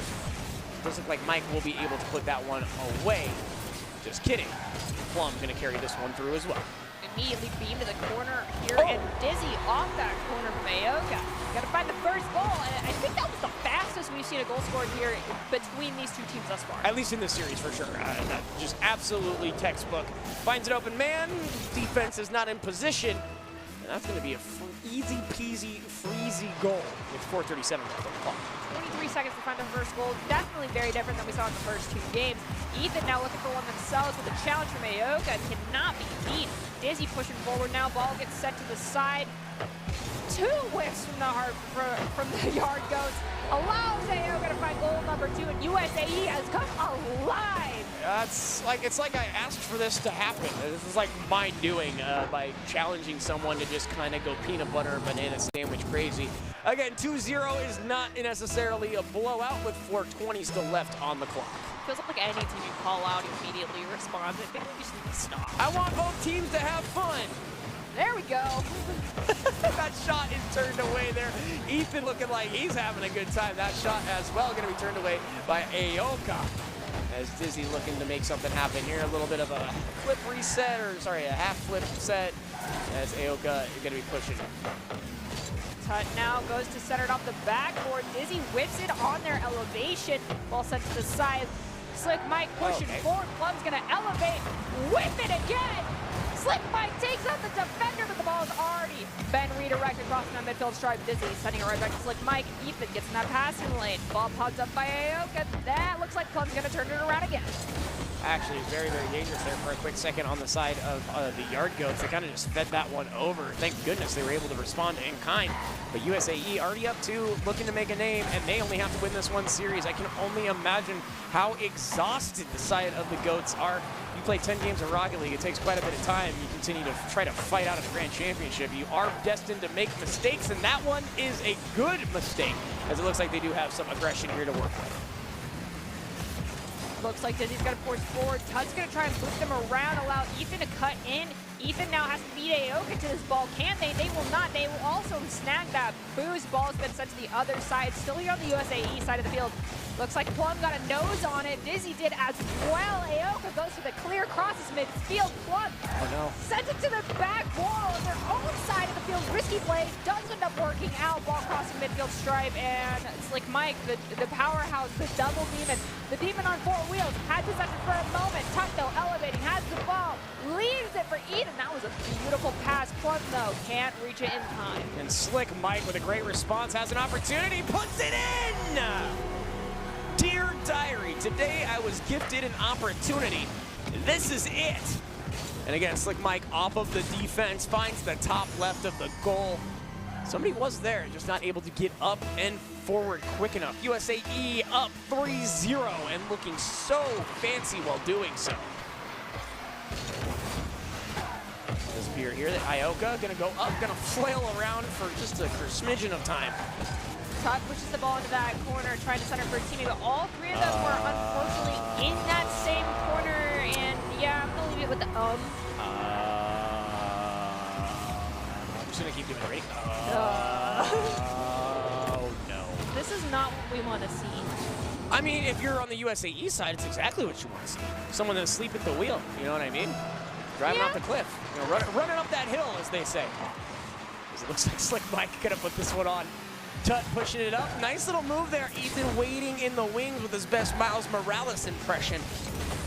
And it looks like Aoka gonna flick this one over. Slick Mike was looking to strike. Not gonna happen, as Dizzy should be able to move this one back into the corner as well. And we do have Ethan Duncan down. Ooh. Just under 2 minutes left. I'm gonna say it's 2 minutes just so in case these guys have the stream running, you hear me say you've got 30 seconds per goal, roughly. Actually about 45 now. You only gotta get 3. Can you do it? I think so. Is it possible? Yes. Will it happen? I have absolutely no idea. Sharp Rocks at the bottom, bring it on. Anyways, as they move on, 3, yeah, that's a hefty amount. Like I said, USAE's been playing absolutely nuts. That roll right there, super fancy. And as far as the rest of the USAE is concerned, everybody firing on all cylinders. You take a look at the side of the Yard Goats. It's basically, Ethan and Tut. Plum has to make something happen. Get the evil eyes, and as I say so, he attempts, but it is just not enough. Dizzy sealing that ball away from Plum. Tut goes forward, pops it up, has time, can take a few touches, leaves it for Plum. Plum sends it into the corner, but it's immediately taken away by Ioka. And USAE taking a page out of the out of the Yard Goat side of the book here and getting in them passing lanes. The Yard Goats need to start anticipating this, getting ready for it. They got to make up 3 goals. If they don't win this one, that's okay. They still will have an opportunity to bring it back, but that will put USAE at match point. Something they do not want to be dealing with here. Ethan trying to get this ball away. Ioka whips it. Plum sends it down off the backboard. Angle. The game physics, the game rules, the laws of soccer are not in your favor. And that ball ever so desperately rolls away from that goal line. USAE on the return finds game. It will goal number 5. You can't kill me if I'm already dead. Last-ditch effort is punished immediately. And not that there was already a tough hill to climb, it is literally impossible now at this point. 4 goals, 40 seconds. I mean, I guess it's not literally impossible, but it's pretty difficult. It's like not studying for your SATs and hoping to get into a good college. It's just like, we'll wing it and see what happens. Where would you like to go? UC Berkeley? Not going to happen. So USAE will be taking their second match, more than likely, putting them, as you said, Nerdy, at tournament point. Now at this point, we're looking for just a little slight morality boost, but do not let Mike do any more work. Slick Mike has accolades across the board. There's no room left on that human being side to collect more at this point. They have every badge, they have every Pokemon. We are crossing down. No time left on the clock. Ball is dunked down. USAE walks away with the Game 3 victory, putting themselves at match point. Oh, man, and it was so even there for so long from the looks of it, which is so precariously interesting because it's not how I would anticipate things happening. And, oh, my goodness, it looks like Dr. Haskell has come back to show off his fandom here, as it appears he has gone to the local tattoo parlor and has shown his support for the Yard Goats with it. Wow. What'd that run you, Doc? 150? 200? With the 3 colors. So. The 3 colors. Well, if you are a fan of the Yard Goats, you now have another amongst your crew. As Dr. Haskell again. And look at those guns, man. Are those registered here? You sure you don't have any felonies or anything? Are you allowed to carry those? I mean, it's Idaho. Oh, I guess that's true. I forget. Right. Yeah. We can do that here. But the Yard Goats are not done yet. No. They can bring this back. They've already got 1 victory. They have 1 more victory. Now they're tied. And 1 more after that. They're setting the bracket back. However, USAE can kind of just do the thing if they would like to. They can. They keep letting, Slick Mike do what he wants. It's going to be a quick game. Yep. I mean, Slick Mike, every single time we've seen this human being has put just shots on goal, saves, demolitions, assists, everything that's absolutely needed for their team to roll into the victory slot. No problem. Goats showing signs of exhaustion. They're making mistakes. Gotta clean those up. Gotta be prepared for the challenges. Ioka can't get high enough. Plug off that back corner. Ethan goes for it again, but the momentum, we talked about this before, it's just lost. Yeah, it just is very deflating to see this. And again, maybe it's a matter of how many games they had to play. Perhaps it's just the skill difference. And again, I wouldn't even go that far. But Slick Mike tries there, not going to find anything. But as he mentioned, it's just been all USAE all day. And there's a demo. It doesn't look like Slick Mike going to pop that one out. Dizzy tries to push that towards the back end. Could have gotten real curious and scary there. Tut puts it off the backboard, tries to spike it on in. Aoka and Dizzy are there. Big boost picked up by Aoka. We're going to push that one out as well. Ethan trying to get a shot on goal. It's dangerous, but not direct, as it does look like Mike should be able to push this one through. We've seen it time and time again. Slick Mike with the starting goal. And just, again, a breakaway opportunity. Third man can't get there. Bing bong. I mean, there's nothing you can do to stop that. And I'll be honest, we had Plum and Tut both very, very hurting on the boost front. so they had to take some awkward rotations to get that boost back and catch up. And with that, it was just a runaway game for Slick Mike. We have Dizzy pushing the ball forward into the corner. Tut is there to spike it right back. Aoka elevates, dunking it down into the corner where Plum is waiting as Dizzy takes out Ethan. Slick Mike and Tut challenge for it. Ethan finds the opportunity to pop up to Plum. Plum's gonna elevate. Ethan's there as well. Oh man, the unfortunate flat angle to the goal, and it's going to be saved by the back of the backboard. Yeah, they had an opportunity and just threw it away, unfortunately, as this one comes off. Ethan is not able to get what he needs. And again, USAE can literally just play defense now at this point. They have shown that they've got what it takes. And if they pick up the victory here, it's GG, WP, everybody's going home. And one of these two teams, $600 richer, very well could be USAE. So unless the Yard Goats find the secrets, that's a secret right there, but turned away real quick. They could be hurting in the interim. What a shot at Yoka! A rude dude with attitude buries that one off of the counterattack. Oh man, an unfortunate Plum puts that up off of the wall. And it's just a beautiful situation, a seize the day kind of moment, and they do just that. USAE up 2. Aoka, Ethan go for the challenge. Ethan's the victor of that one, collecting it off the wall. Has Plum, leaves it for them, but getting in that passing lane. It really does feel like the Yard Goats aren't ready for that. They got to be faster. They got to be ready. They got to be looking for that disruption play rather than just anticipating being able to get away with whatever they want. Disappear in the corner, so they can say Aoka.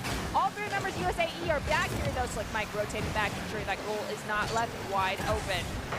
Yeah, the counterattack from the Yard Goats is available, but they're just on the back foot, the back pedal, the back, whatever instance we want to talk about. It's just they've been back. Very rarely are they forward. Very rarely are they able to make a confident move. It's all questions and response to the aggression that is USAE. And Rocket League, it's better to be the facilitator and the one making everything happen. It's better to be proactive than reactive, and right now, Yard Goats are just being forced to react to everything. Plum elevating right now, looking to dunk the ball down to Tut. Tut finds the back of the net, and Yard Goats showing signs of life. 2 minutes, 6 seconds on the clock, down by 1. Can they do it? Yes, they can. Let's see if they'll pull it off. You were absolutely correct there, Nerdy. They had to be aggressive. They had to run with that momentum, and the one time they have it, they drive it home. Gotta love it. Do it again. Do it again. 2:06 left on the clock, so plenty of time to turn this game all the way around. A little bit of a world stutter. What a save. Left down, left down, left down. Absolutely stellar there from the side of USAE. That would have been an equalizer, but instead turns into a heartbreaker.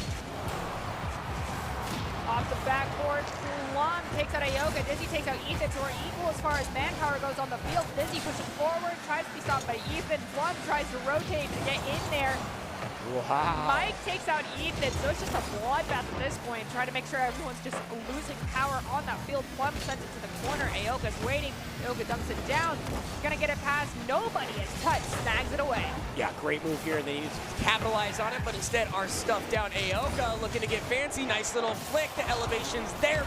Second touch from the defense is gonna put that one over the crossbar. Dizzy pushing forward at the midfield stripe. Tut's gonna snag that ball away. Slick Mike is waiting in the wings. Can they snag it? They kind of do. Ethan, though, off that awkward pinch off, is going to send the ball back towards that net. Plum looking for an opportunity. Has it stolen away by Aoka, who's crossing the midfield stripe. Oh, an absolutely awesome run there. Slick Mike is going to pick up the scraps, the pieces, not able to find an angle. Ethan picking this one up and flying over into the left-hand corner. Aoka is up and is going to meet an opposing member in the air, but this one is huge from Slow Mike. Tut looking off the post. No third man to be had, or even a second for that matter, as it does look like Dizzy is going to be forced to play this to the side of USAE. We have less than 30 seconds on the clock. These could be our last 30 seconds here. And with that, Slick Mike is actually going to put up another goal for USAE. 20 seconds left. Yard Goats down by 2. That's 1 every 10 seconds. Not impossible, but extremely, extremely difficult. if you are a 500-pound female, it might be time to start warming up those vocal cords, because this may be the end of Fat Lady Sings. Yeah. Okay. I got it. I'm just making sure. I know I have the 100-yard stare. It's okay, but I did understand. Did you just say that? Yes, I did. Right now, USAE looking to put the capitalization at the beginning of their victory and the exclamation point at the end of the sentence. However, huge move. That was some fancy tire work. 4 seconds. 1 goal separates. There's a chance. Keep it in the air. There's a chance. Get a kickoff goal. Keep it in the air. Oh my gosh. We'll see what goes on. Will the Yard Goats continue on in the tournament, or will the USAE be walking away? That is that. So close. And there it is, your champions of this tournament, USAE, picking up their 3rd victory here. Congratulations to them again. What a stellar day. Yard Goats fought so hard, got so far, but in the end they Lincoln Parked it. And we'll be walking away with just a couple of handfuls of dollars, but I wouldn't be upset by that either. What, no. 400 for second place? Like, okay. It's still 400 cheeseburgers. It's still 400 cheeseburgers, right? With that being said, they fought so gosh darn hard. They did. They had to play so many games back to back. You guys did absolutely incredible. Hopefully we see you next month in our July tournament, but of course I believe that's going to be Fall Guys, not Rocket League. Still be funny. I could play that one. I could do that one. Okay, so Adam would like to join you guys. Pick me. Pick me. With that being said, do you have any large takeaways from this tournament overall? The USAE consistently, no matter what tournament we're running, has a presence that is steadfast, resilient, and quite frankly terrifying. And it's time and time again, tried, true, and tested. I love it. So well earned, well fought. All right. Am I surprised? Not entirely. The bigger surprise was that after 50 bazillion games, the GOATs came out and still played as strong and as heavy as they did. So yeah, they fought extremely hard. I hope that we can see more of them in the future. But with that being said, ladies and gentlemen, that's going to do it for tonight. And before we conclude with our Mutual of Omaha, before we conclude, you'll be able to watch. Oh, wait, we are going to do the player of the game. Oh, Slick Mike. No, without a doubt. That was so quick. Slick Mike, absolutely. All right. From the beginning of this tournament, we're like, wow, Slick Mike is pretty cool. That guy seems like a Nito Burrito kind of dude. And then continued to just show up and bury people. So, anyways, that's just mine. Sorry. No, you're totally good. Mine's going to go to Plum. Okay, I like it. Well, let's take a look. And this is the Mutual of Omaha player of the game, and it's actually going to be Ethan. Both of us are wrong. The Mutual of Omaha Mortgage and the USO have joined forces to provide service members and their families with the resources needed to learn about the VA home loan benefits. Through their support of the USO's transition program, they host workshops that provide valuable knowledge to those that serve our country. Thank you, Mutual of Omaha Mortgage, for being a part of the USO family and a force behind the forces. Congratulations, Ethan. You are the player of, well, I'm going to give you the player of the series. There you go. Yeah, no, and I 100% agree that Ethan was one of those individuals who could certainly be in contention for that as well. War Eagle is someone that we saw. Just really, everybody had a shining moment here, I think. And I don't get to say that very often. Sometimes you're like, Steve sucked today. There was no Steve today. Okay, good thing there was no booger in the punch bowl. And Ethan, you did a fantastic job. Granted, yes, your team did not come out on top, but you definitely were a driving force behind why they made it to the grand finals out of our Redemption Zuko bracket. That was absolutely incredible to watch. Ladies and gentlemen, though, that will be the end of our show. And before we conclude with our Mutual of Omaha Mortgage Top 5, we'd like to give a major thank you to all of our competitors, and I hope to see you back next month for the USO July Community Cup featuring Fall Guys. Perhaps Adam will be participating in that. If he is, that would be absolutely incredible. Thank you for tuning in. Be sure to follow the USO on Twitter at the USO and join the USO Discord at discord.gg/the USO in all caps. That's it for us. Make sure to follow us here on Twitch and keep up with all the exciting future content. And now we'll close out with the Mutual of Omaha Mortgage Top 5 plays of the game. Mutual of Omaha Mortgage and the USO have joined forces to provide service members and their families with the resources needed to learn about the VA home loan benefits. Through their support, the USO Transition Program, they have hosted a number of workshops that provide valuable knowledge to those that have served our country. Thank you, Mutual of Omaha Mortgage, for being part of the USO family and the force behind the forces. Thank you, everyone, for joining us here tonight from Boise State Esports. That's all we have left. Stay healthy, stay happy, wear your sunscreen, drink some water, and we'll see you next time. Is not going to find it. His tut's going to be forced back as well. That's not a great clear. And in fact, dangerous is all get out as Spooky punishes. Yep, Spooky is a shooter in the purest sense, and that's a compliment right there. Doing a nice job, perfect touch. Yeah, goes against the grain. But you shot it right at Jakey, you can't do that. Okay, but you can do that. All right. Excuse me? All right. Excuse me? Just no one talk.